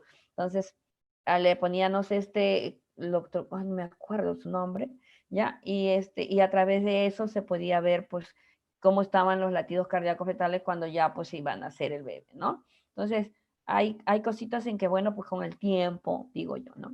Con el tiempo llegarán, pues, aquí en lo que es Perú y así, pues, vamos a tener mayor control, ¿no? No se nos vamos a saber realmente si el bebé está bien a medida que va atravesando el cuello, el canal pélvico, ¿no? Vamos a ver si los latidos cardíacos bajan o no bajan a través de lo que es este aparatito, ¿no? Entonces, bueno, pues son avances, bueno, que llegarán en algún momento de lo que es aquí en Lima, ¿no? Bien, eso es para que, bueno, que nos quede claro porque luego vamos a llenar el partograma, ¿no? Vamos a ir poniendo en el partograma de acuerdo a cuántos centímetros de dilatación tiene, qué hora es, la hora que empezó, o sea, 4 centímetros, tal hora, ¿no? a la hora que vamos a examinar cuántos centímetros tiene. Y así, y latidos cardíacos fetales, todo lo que son las valoraciones. Y cuánto de borramiento tenía. Y la presentación, cómo ha ido avanzando. Avanzó la presentación. De repente se quedó aquí. Aquí están lo que son las presentaciones fetales, ¿no? Tenemos un punto guía aquí. ¿Cuál es nuestro punto guía? Pues lo que es a nivel del occipucio, ¿no?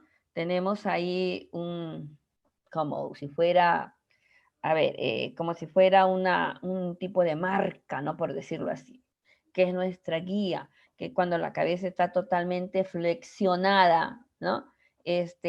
Pues la encontramos, nosotros ingresamos nuestros dedos y vamos a encontrar ahí como un cuadradito, no es un cuadradito, como si fuera un triangulito ahí, ¿no? Diferente con lo que es el Brenma, ¿ya? Vamos a encontrar, es diferente. El Brenma, aquí en lo que es la frente, es, ingresamos nuestro dedo y lo tocamos porque es grande y tiene la forma de un triángulo, ¿no? Entonces decimos, uy, este niño está pues en presentación de cara, ¿no? Porque tocamos el Brenma directamente, que es grande. En cambio, cuando el feto viene occipital, ¿no? Vamos a tocar nuestro punto guía pequeño. Es como la forma efectivamente, como lo pueden ver aquí, un triangulito, ¿no? Pero pequeño, no miren el de acá, mucho más grande, mucho más amplio, ¿no? O sea, lo podemos detectar, podemos diferenciar y podemos decir en qué posición está, ¿no? En este caso, miren, nuestro punto guía, ¿dónde está? Occipit iliaca izquierda anterior, ¿ya? Cuando nosotros estamos frente a la madre, nuestra derecha es su izquierda de ella y nuestra izquierda es su derecha de ella, ¿sí?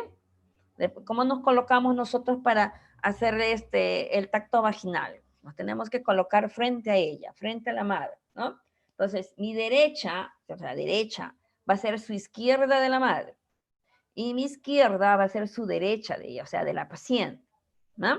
Entonces, cuando hacemos el tacto vaginal, para ver presentación fetal, o sea, para ver en qué posición viene el feto, si es una izquierda, si es una derecha, si es una transversa. Aparte de ello, ya le hemos hecho a través de las maniobras de Leopold, ¿no? Ay, bueno, las maniobras de Leopold, que no se las he puesto aquí, pero bueno, se las recuerdo, ¿no? A través de las maniobras de Leopold que hacemos en los controles prenatales, ¿no? Hacemos muchas maniobras, muchos de estos tipos de maniobras para saber si el feto pues está al lado derecho, si el dorso está al lado derecho, si el dorso está al lado izquierdo, si ha bajado la cabecita, ver el fondo uterino. Eso hacemos en lo que es la maniobra de Leopold, ¿no? Para poder escuchar los latidos cardíacos. Entonces, cuando la mujer llega a partir del 7º mes, podemos hacer este tipo de maniobras y a través de esas maniobras ponemos para escuchar los latidos cardíacos fetales siempre y cuando no tengamos pues un monitor, ¿no? Por ejemplo, si trabajamos en lo que es una posta de salud en la que solamente contamos pues para escuchar los latidos cardíacos, ¿no? Entonces hacemos nuestra maniobra y ponemos ahí, ¿no? Y empezamos a escuchar los latidos cardíacos. Si no sabemos hacer las maniobras, vamos a estar buscando por todo lo que es el abdomen de la madre y poner para escuchar los latidos. Pero como nosotros sabemos hacerlas, ¿no? Localizamos el dorso del feto y vamos a ver a dónde está ese dorso del feto. Pues ya sabemos que ese dorso del feto, si está en una derecha de la madre, ¿no? Si está a la derecha, pues entonces ahí también tenemos que poner a esa altura lo que es el monitor para poder escuchar los latidos cardíacos, ¿sí? Entonces, las maniobras de Leopold las manejamos pues en todo lo que son los controles prenatales. Es más, los llenamos ahí también en la tarjeta de control, ¿no? Entonces, ese es otro punto que cuando llega la mujer a un trabajo de parto, estamos pues, miramos la tarjeta de control, a ver, ¿te has controlado tu embarazo? Y podemos ver a través de la tarjeta de control lo que la colega lo ha llenado, ¿no? A ver, en qué posición está, en qué situación está, a ver, ¿sí? Entonces, también es nuestra guía a través de lo que es la tarjeta de control prenatal, ¿no? Bueno, pues eso lo constatamos. ¿Cómo lo constatamos? Con nuestro tacto vaginal, ¿sí? Vemos presentaciones fetales, ¿no? aquí en este caso, occipital ilíaca izquierda anterior, ¿no? Porque bueno, pues está para la izquierda. Si decimos que es una, como el de abajo, occipital ilíaca derecha anterior, o sea, está anterior, o sea, está ante nosotros, ¿no? Pero es una derecha, y si es una derecha, se va a tener que dar todo el giro. O sea, va a ser todo un giro para ponerse izquierda. O sea, va a tardar mucho, ¿no? Por eso escuchamos, ¿no? Es una derecha, y decimos, está completa, o sea, tiene la dilatación completa, pero es una derecha. Dice, ¿derecha anterior o derecha posterior? Dice, no, es una derecha anterior. Entonces va a tardar para girar nuevamente el feto tiene que girar por completo, porque está en el derecho y tiene que girar totalmente hacia el lado izquierdo para que pueda salir, porque no va a poder salir si está en una derecha. Si es una derecha, no va a poder salir, ¿no? Si él no gira, si no se pone ante nosotros, ¿no? Para que pueda salir.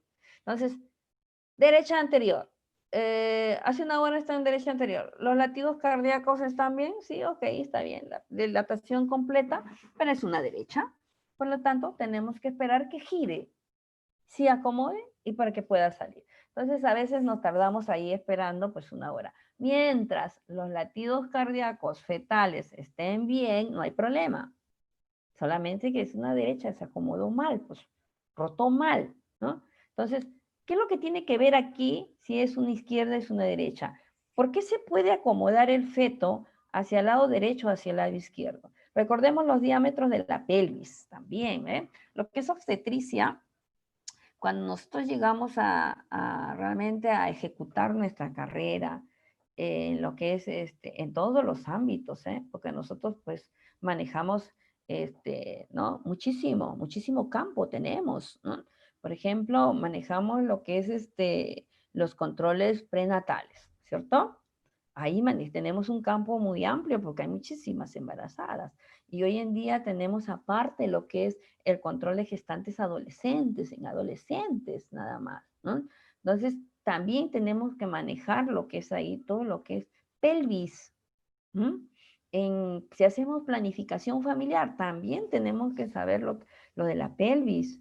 Si hacemos el control en las mujeres, de repente a nivel de ginecología, en lo que nos corresponde, por supuesto, porque hay partes en que nos corresponde a nosotros, ¿no?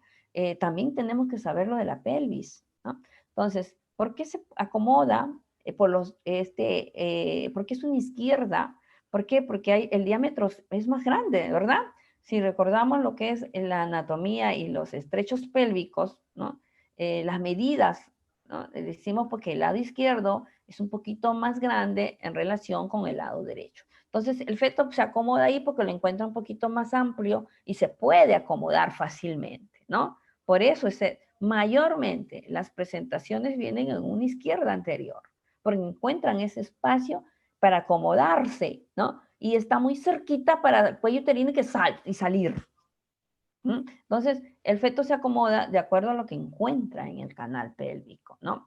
Si, por ejemplo, encuentra una pelvis estrecha, se va a quedar ahí, no porque está estrecho, pues, si es el estrecho superior, en el que está muy estrecho, el feto no pasa nada, se quedó arriba, ¿no? Una presentación alta que decimos nosotros, ¿no?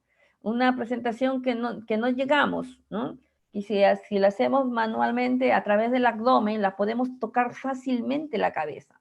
Podemos tocarla y movilizar la cabeza, ¿no? Estamos haciendo una valoración abdominal, una valoración abdominal externa, ¿no? Con nuestras manos, con nuestros dedos, donde valoramos 2/5, 3/5, 1/5, 2/5, ¿no? Entonces, y también podemos valorar presentación, ¿eh? Sin hacer el examen manual, sin hacer el tacto vaginal, podemos valorar presentaciones fetales, ¿no? Si yo toco la cabeza del feto, por supuesto que la cabeza del feto está hacia el estrecho superior, o sea, hacia el canal vaginal, o sea, una cabeza que ya se acomodó, ¿no? Por lo tanto, pues está totalmente de vértice, ¿no? Entonces, y está alta la presentación, está arriba de lo que es el estrecho superior, la cojo con mi mano y la puedo movilizar. Una cabeza alta. ¿Ah? Una cabeza alta. Una mujer, una primípara. Y que ya desencadena el trabajo de parto. Y yo hago ese tipo de maniobra. Pues digo, es cabeza alta. ¿Por qué? Porque de repente es una desproporción cefalopélvica. O sea, es un niño grande para esa pelvis. No va a poder atravesar la pelvis. Es un niño que está muy grande, ¿no? Entonces, se quedó arriba nada más. La presentación es anómala. La presentación está alta, ¿no? Por el estrecho de Hot, que luego lo vamos a ver, ¿no? Miren lo que es saber todo esto, ¿no? No solamente es conocer, eh, bueno, o saber de práctica, también hay que recordar anatomía, muchísima anatomía en este caso, ¿no? Bien, sigamos. Entonces, la diferencia, miren la diferencia entre lo que es una izquierda anterior y una derecha anterior, ¿no? Entonces, cómo el feto se tiene que dar, pues tiene que girar. En lo que es una derecha va a tener que girar totalmente, ¿no? Para poder acomodarse a lo que es el cuello uterino y poder salir. Claro que salen, pero se tardan, ¿no? Pues ya les he dicho, ¿no? Escuchamos muchas veces que decimos, está completa, pero es una derecha. Entonces significa que vamos a tener que esperar para que el feto se acomode, ¿sí? Bien, arriba tiene pues las izquierdas, las transversas, que bueno, la transversa ya es muy difícil que salgan porque está atravesado. Entonces, imposible que salga, ¿no? Si está atravesado no va a poder salir, entonces son cesáreas. Y luego pues tenemos lo que es occipito de la izquierda posterior, miren una izquierda posterior, o sea, está pues posterior, ¿no? Entonces, difícil realmente para que salga. Y ni qué decir las occipitis sacras, ¿no? Aquí están sacra, occipito sacra, no, mayormente estas presentaciones no salen, la que sale son las izquierdas anteriores, las derechas anteriores, que son las que un 90 o un 90 y tanto por ciento se presentan, ¿no? Estas se suelen presentar, pero mayormente son pues para entrar a una cesárea, ¿sí? Mira.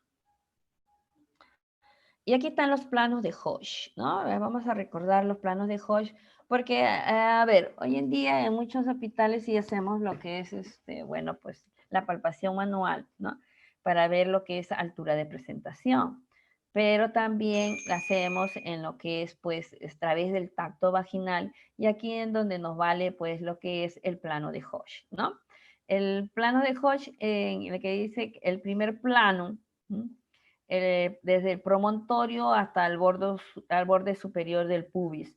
A ver, si alguna vez han tocado promontorio, van a saberlo diferenciar. El promontorio se toca como si fuera un hueso, ¿ya? Como si fuera un hueso lo tocamos, ¿no? Ingresan nuestros dos dedos. Una paciente que de repente hay una desproporción cefalopélvica, mirándole vemos el abdomen grande de la paciente, ¿no? Entonces inmediatamente nuestra cabecita se ilumina y puede decir, pues, es un feto grande, ¿sí? Así, ante la simple visión. Pero también recordemos el polidragnio, ¿sí? Entonces, pero así, a nuestra simple inspección, podemos catalogar eso y decimos, uy, es un abdomen grandecito, por lo tanto, de repente, pues hay una desproporción, ¿no? Una desproporción cefalopélvica. Entonces, vayamos a ver a través de nuestro tacto vaginal dónde está la cabeza.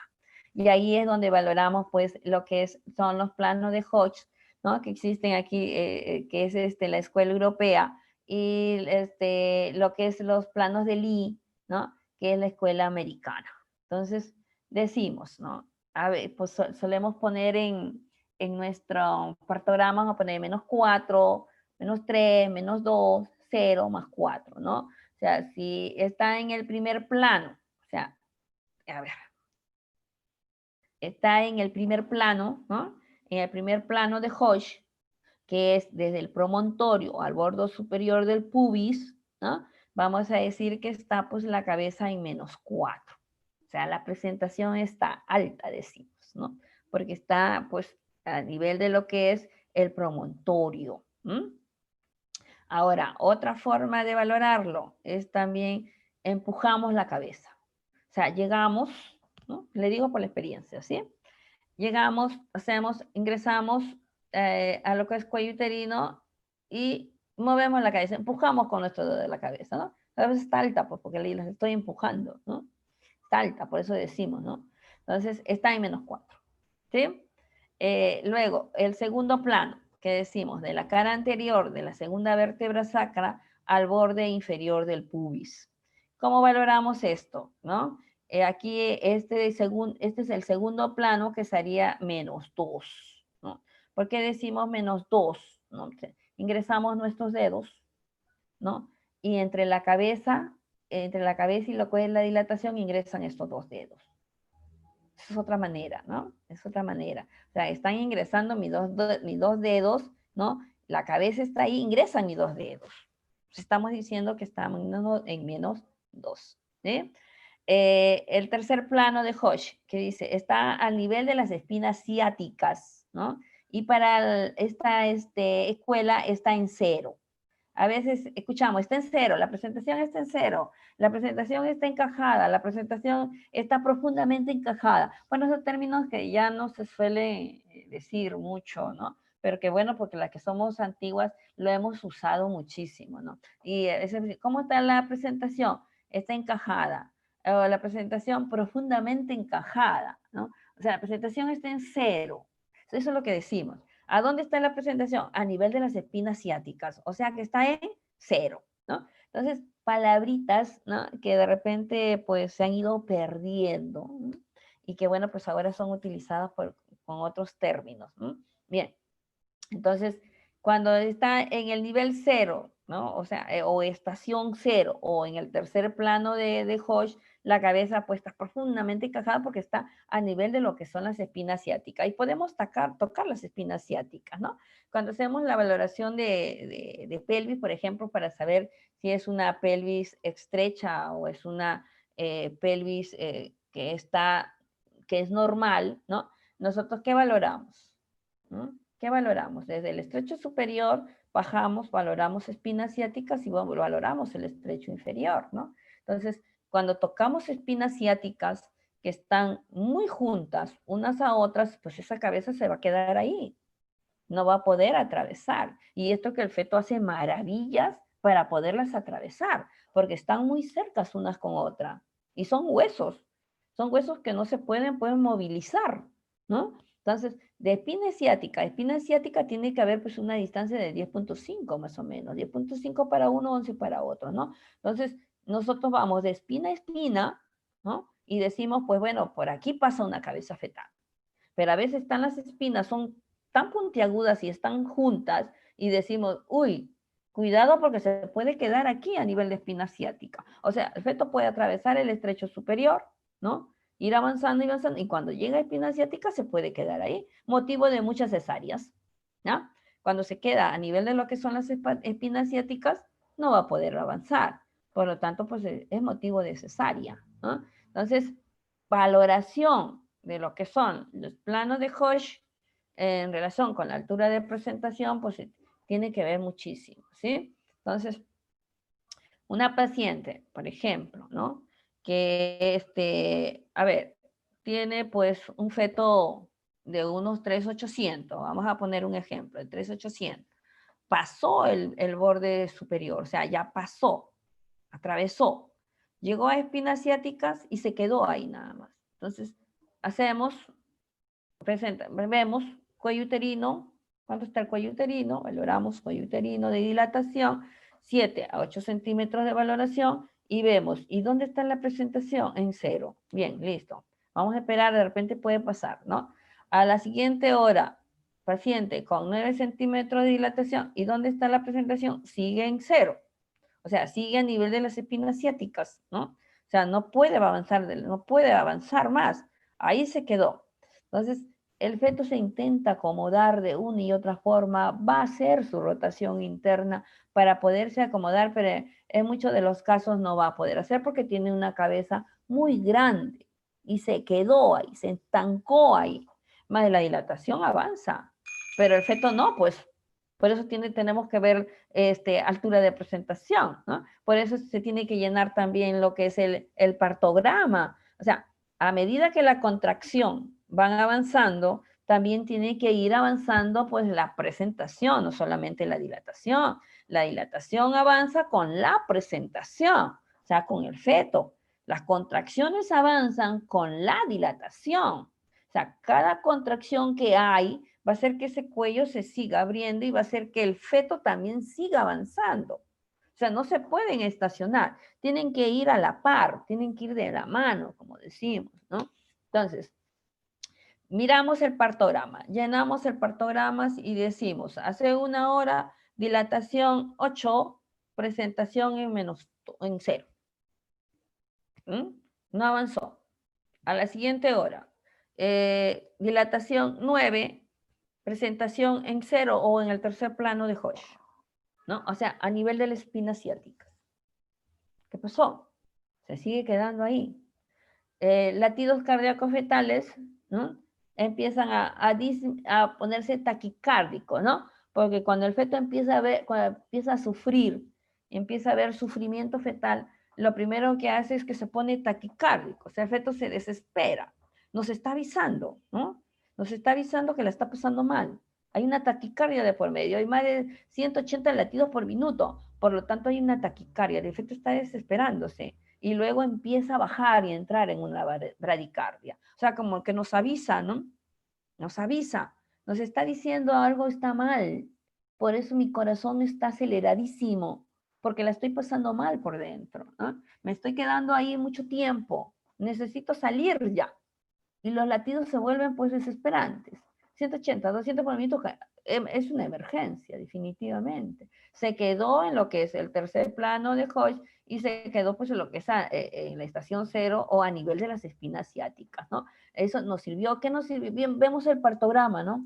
Miramos el partograma, estación, dilatación, presentación estacionaria, se quedó ahí la presentación, ¿no? ¿Cuánto tiempo se ha quedado? Vemos, porque cada hora la tenemos que ir anotando en el partograma.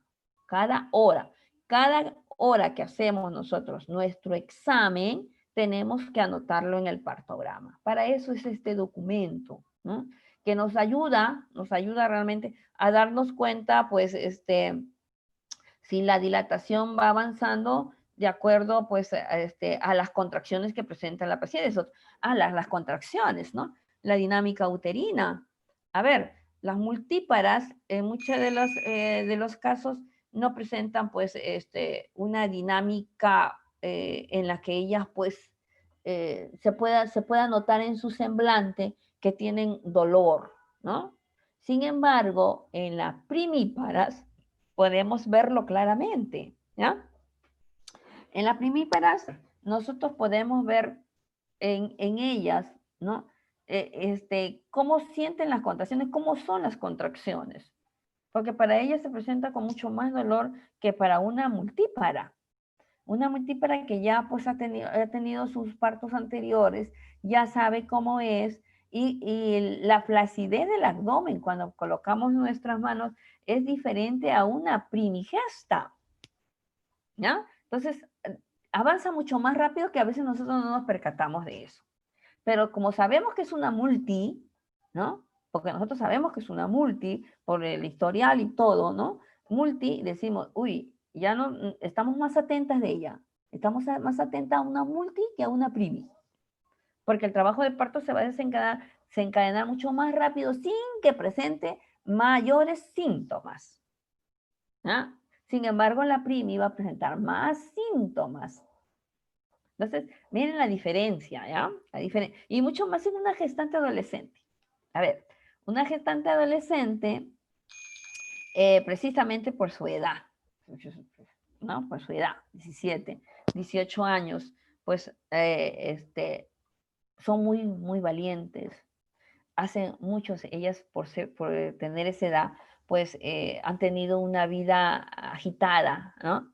Ellas no han tenido como una multípara, un embarazo mayormente en cama, ¿no? Ellas son activas, van, vienen, si han tenido que trabajar, pues lo han hecho, ¿no? Si han tenido que ir, pues, a estudiar, también lo han hecho. Entonces, han tenido otro tipo de vida, ¿no? Y hace, pues, que ese trabajo de parto, ¿no? Para muchísimas de ellas, pase a veces hasta desapercibido, ¿no?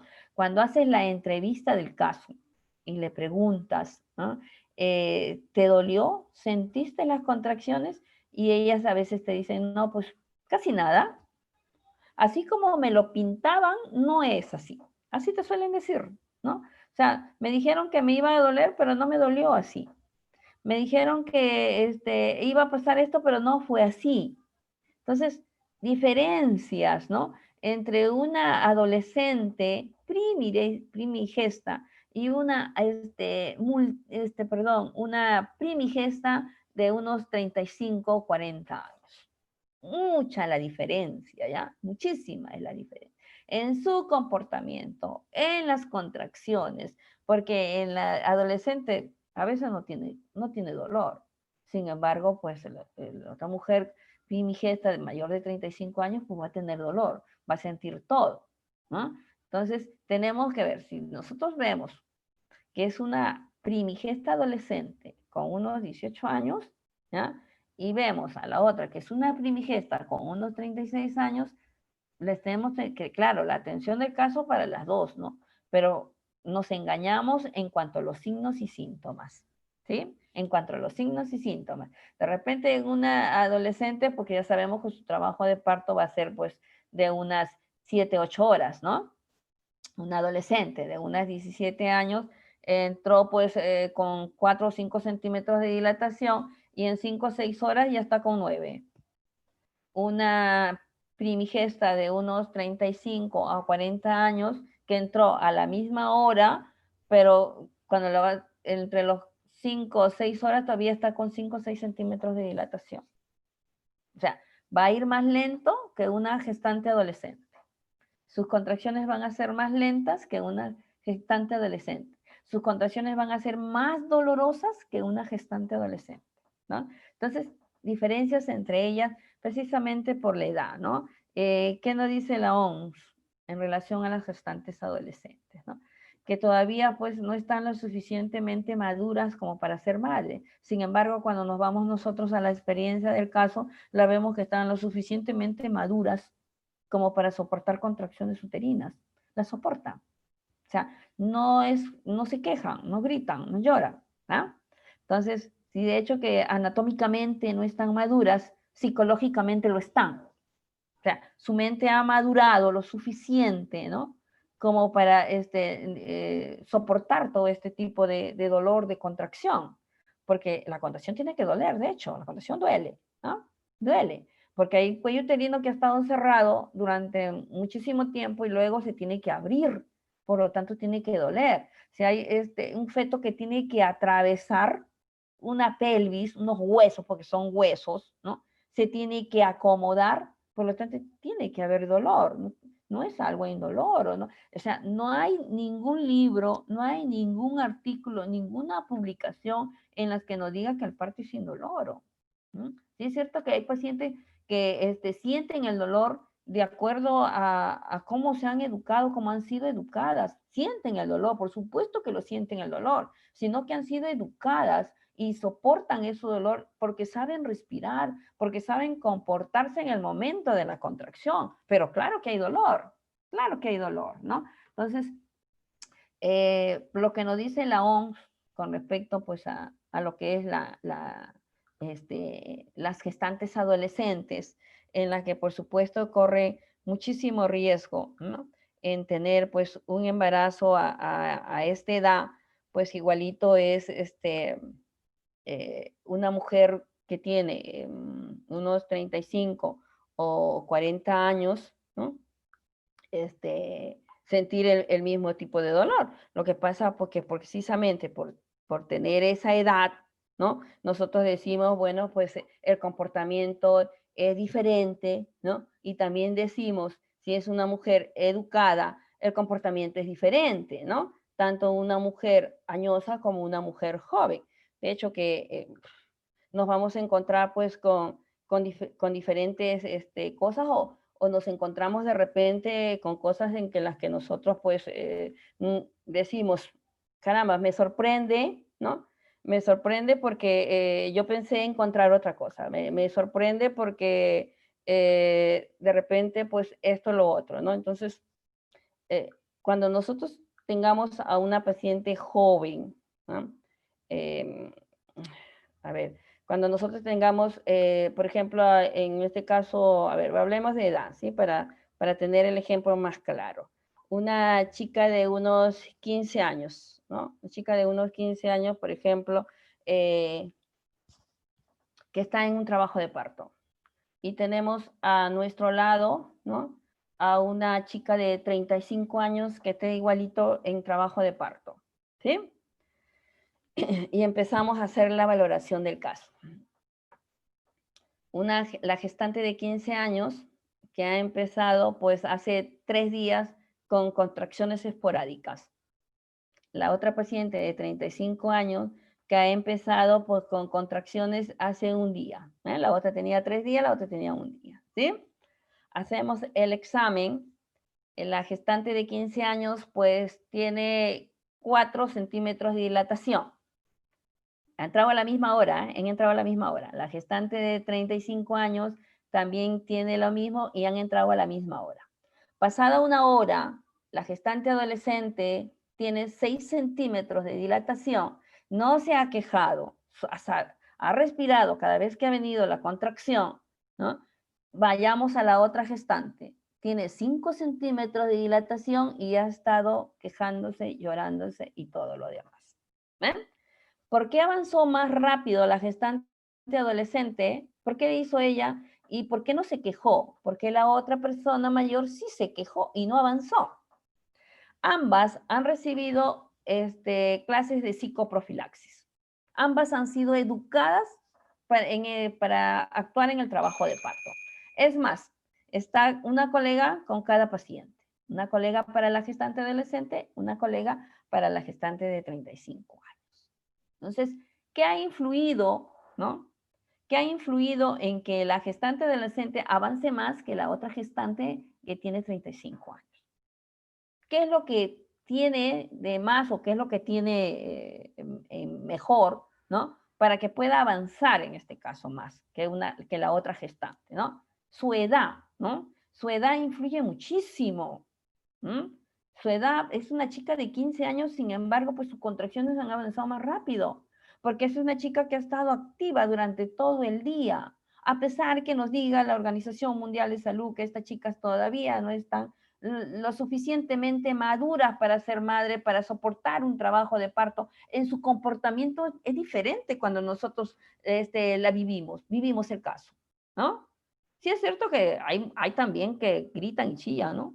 Pero muchísimas veces la gestante adolescente se comporta pues de mucho mejor que una mujer que ya ha tenido hijos, una mujer que tiene más años de edad. ¿Por qué? Por su actividad que tiene, ¿no? Y porque llegan pues a una experiencia nueva. Para ellas esto es nuevo, para ellas totalmente diferente, porque todavía son unas chicas que están viviendo pues su etapa de adolescente, ¿no? Esa etapa en la que pues se ríen por todo, esa etapa en la que se coquetea, esa etapa en la que están activas en todos los planos, ¿no? Y que bueno, pues se embarazaron porque no tuvieron pues no tuvieron pues una planificación, ¿no? No hubo planificación familiar y por lo tanto pues hubo un embarazo de por medio, pero que no lo han llevado mal. Es más, cuando haces las preguntas, ¿no?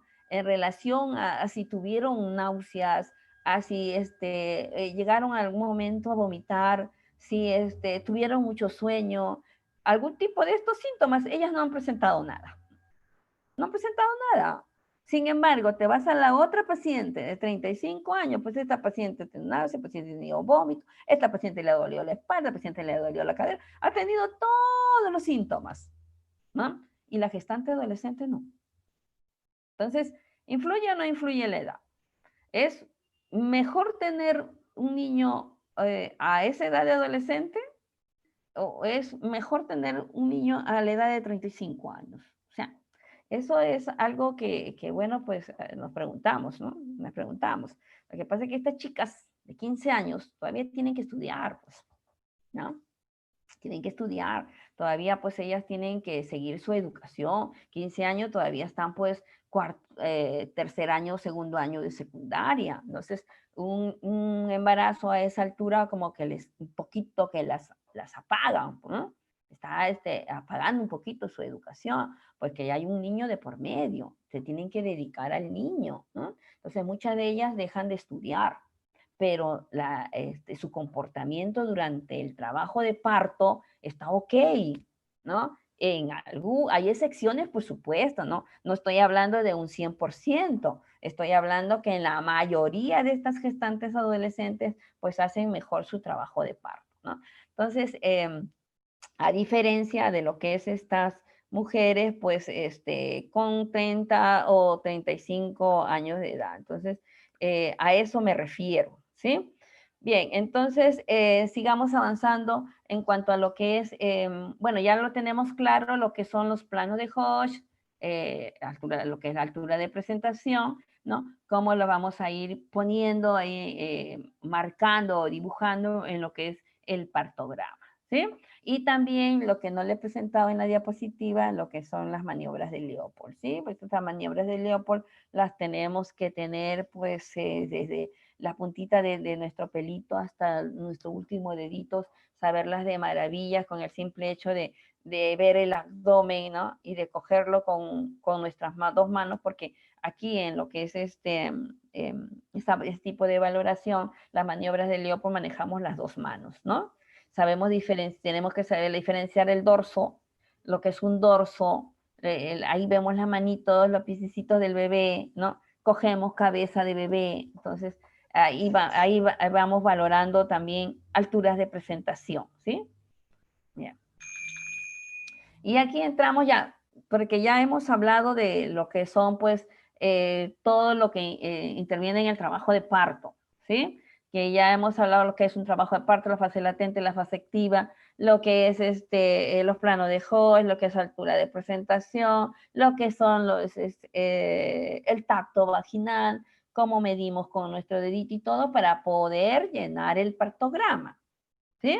Entonces vamos a decir qué cosa es un partograma. De hecho, que los partogramas pues han existido de hace, ¿no? De hace muchos años atrás existían lo que eran estos papeles, estos documentos, en lo que a veces pues no le tomábamos la importancia del caso, ¿no?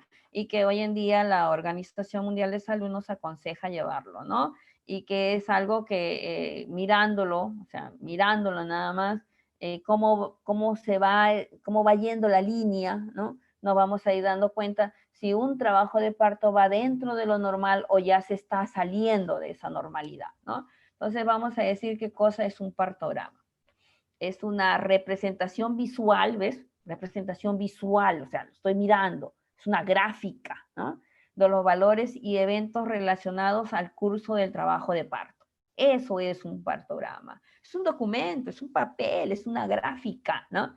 En la que simplemente tiene unos cuadritos, ¿no? Y en la que tenemos que ir llenando de acuerdo a nuestro criterio, de acuerdo a lo que nosotros hemos encontrado en nuestra valoración. Eso es nada más el partograma, ¿eh? Las mediciones relevantes que se incluyen en el partograma pueden incluir estadísticas como la dilatación cervical en el tiempo, la frecuencia cardíaca fetal y los signos vitales de la madre. Aquí tenemos que saber también cuáles son los valores normales de los signos de la madre, o sea, cuáles son esos valores normales, cuál es el valor normal de la PA, o sea, de la presión arterial, el valor normal de una frecuencia cardíaca, de la temperatura. Eso es algo muy vital, ¿no? Por eso el nombre lo dice, signos vitales, valoraciones normales. Si nosotros no sabemos valoraciones normales, no nos vamos a poder dar cuenta de algo anormal, de algo que va mal con la madre, ¿no? Me refiero, si la paciente en ese momento, ¿no? Hace una presión arterial de 160 sobre 100, no es normal, pues, ¿no? No es normal. Pero si yo no sé ese tipo de valor que es normal o anormal, no voy a poder actuar. Entonces, la presión normal de una paciente, ¿no? Hay rangos. Entonces, miramos la tarjeta, su tarjeta de control prenatal. Ah, y eso también es otra cosa. que les quiero comentar. Hay muchas mujeres embarazadas que no tienen la tarjeta de control prenatal. Uno, porque no se hicieron nunca un control o porque se hicieron un control prenatal. Otro, porque se les olvidó la tarjeta de control en la casa. Otro, porque, bueno, pues se les mojó, se les cayó al agua, la perdieron, Total, que llegan a lo que es emergencia sin la tarjeta de control prenatal. ¿Sí? En ese momento, pues, sabemos cuál es nuestra actuación. Tenemos que empezar a medir y hacer y pedir los análisis del caso. Pues, ¿cómo sabemos con qué paciente estamos? Si no hay una tarjeta de control que nos diga, ¿no? Entonces, medimos presión arterial. Perfecto. Una paciente sin tarjeta, ¿sí? En ese momento de la valoración de emergencia que ingresa la paciente, pues tiene la presión dentro de lo normal, ¿sí? Les digo esto por el casito, que les voy a contar el casito. Dentro de lo normal, un PA, por ejemplo, de un 120/80 o de un 120/70, valor normal. Perfecto. Frecuencia cardíaca de unos 60-80 latidos por minuto, una temperatura de unos 36.8, valor normal. ¿Sí? Bien, pasa a lo que es sala de dilatación, porque, bueno, pues la colega lo ha encontrado con 5 centímetros. A medida que ha ido avanzando las contracciones uterinas, la presión arterial se ha ido disparando. Por eso es que se tiene que medir a la hora. Cada vez que se hace una valoración de la dilatación, se tiene que medir todo ello. Por eso aquí lo dice, ¿no? Incluye estadísticas como la dilatación cervical en el tiempo, la frecuencia cardíaca y los signos vitales de la madre. Porque en cualquier momento de lo que es el trabajo de parto, se puede disparar la presión arterial. En cualquier momento de lo que es el trabajo de parto, la frecuencia cardíaca fetal también se puede acelerar, ¿no? Entonces, por eso, todos estos tipos de valoraciones se tienen que ir de la mano. Hacemos todo eso y lo anotamos en el partograma la hora que lo hicimos, ¿sí? Entonces, de esa manera, dice, pues, nos damos cuenta mirándola nada más. Si no, lo miramos los numeritos porque nosotros conocemos los valores normales. Pues sí, por eso dice, es una representación visual, que los ojos nos los dicen todo, pero tengo que saber los valores normales, porque si no lo sé, ¿cómo me voy a dar cuenta que esa PA esté elevada, que esa frecuencia cardíaca esté elevada, que la frecuencia cardíaca fetal esté en taquicardia? ¿Cómo? Si no sé los valores normales. Entonces, la que atiende el parto, de hecho que tiene que saberlo, ¿no? De hecho que cuando nos dan formación a nosotros, ¿no? Cuando somos todavía estudiantes, nos indican todo esto, ¿no? Llevamos el curso de obstetricia 1, obstetricia 2, obstetricia 3, obstetricia 4, ¿no? Vamos a lo que es las prácticas en obstetricia 1, obstetricia 2, hacemos un internado y nos vuelven a enseñar lo mismo. Hacemos un serum y volvemos a ver lo mismo. De hecho que el partograma no, como les repito, el partograma realmente no lo vemos más que cuando vamos a hacer serum, de repente si nos toca una posta de salud no lo vamos a ver, ¿no? Porque no se va a dar pues un parto. Si nos toca, por ejemplo, el serum muy lejos de un hospital y solamente es un puesto en el que se atiende, pues tampoco vamos a ver un partograma, ¿no es cierto? Entonces, a veces dejamos de hacer esto del partograma. Sin embargo, en los hospitales, si nos empezamos en un hospital y nos quedamos en un hospital, pues vamos a ver esto de los partogramas continuamente. Entonces, y a veces, pues, como no tenemos la práctica posible, se nos escapa, ¿no? Entonces, a ver, tenemos que, pues, conocer lo que son los valores normales de estas pacientes, pues, que están en trabajo de parto, ¿sí?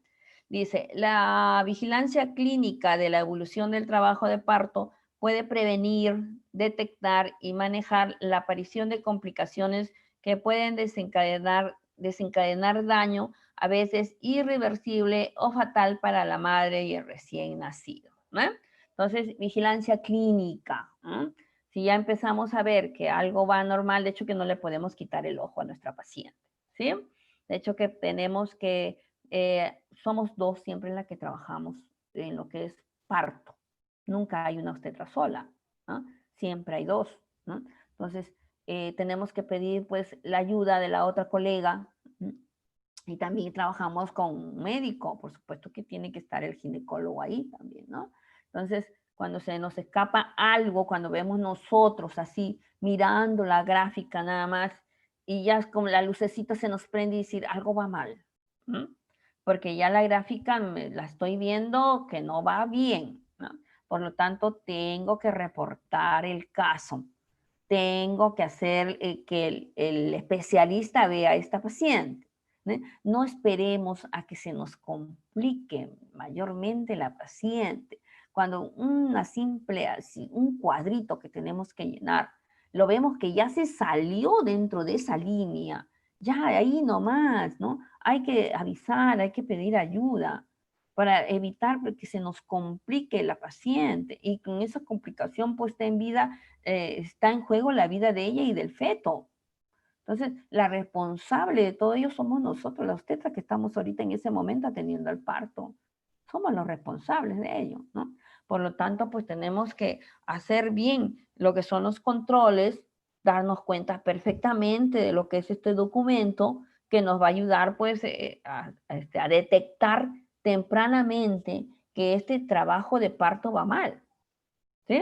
Por eso dice la vigilancia clínica de la evolución del trabajo de parto puede prevenir, detectar y manejar la aparición de complicaciones que pueden desencadenar daños, ¿no? A veces irreversible o fatal para la madre y el recién nacido, ¿eh?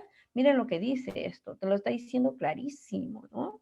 Que cómo nosotros lo podemos detectar, cómo nosotros podemos prevenir las complicaciones que se puedan presentar, simplemente haciendo un partograma como debe de ser, llenando el partograma. Ese es uno porque antes no lo llenamos, ¿no? Entonces, cada hora que se hace la respectiva valoración tiene que ser inmediatamente esos datos volcados a ese papel. No nos cuesta nada, hay un lapicero y cogemos el lapicero y lo llenamos, ¿no? Dilatación. Primero empezamos con todos los signos vitales, porque hay que llenar signos vitales, hay que llenar la frecuencia cardíaca fetal, ¿no? Inmediatamente miramos nuestro reloj, ponemos la horita para no olvidarnos de la hora, ¿sí? Y empezamos a notar, pues, cuánta dilatación encontramos.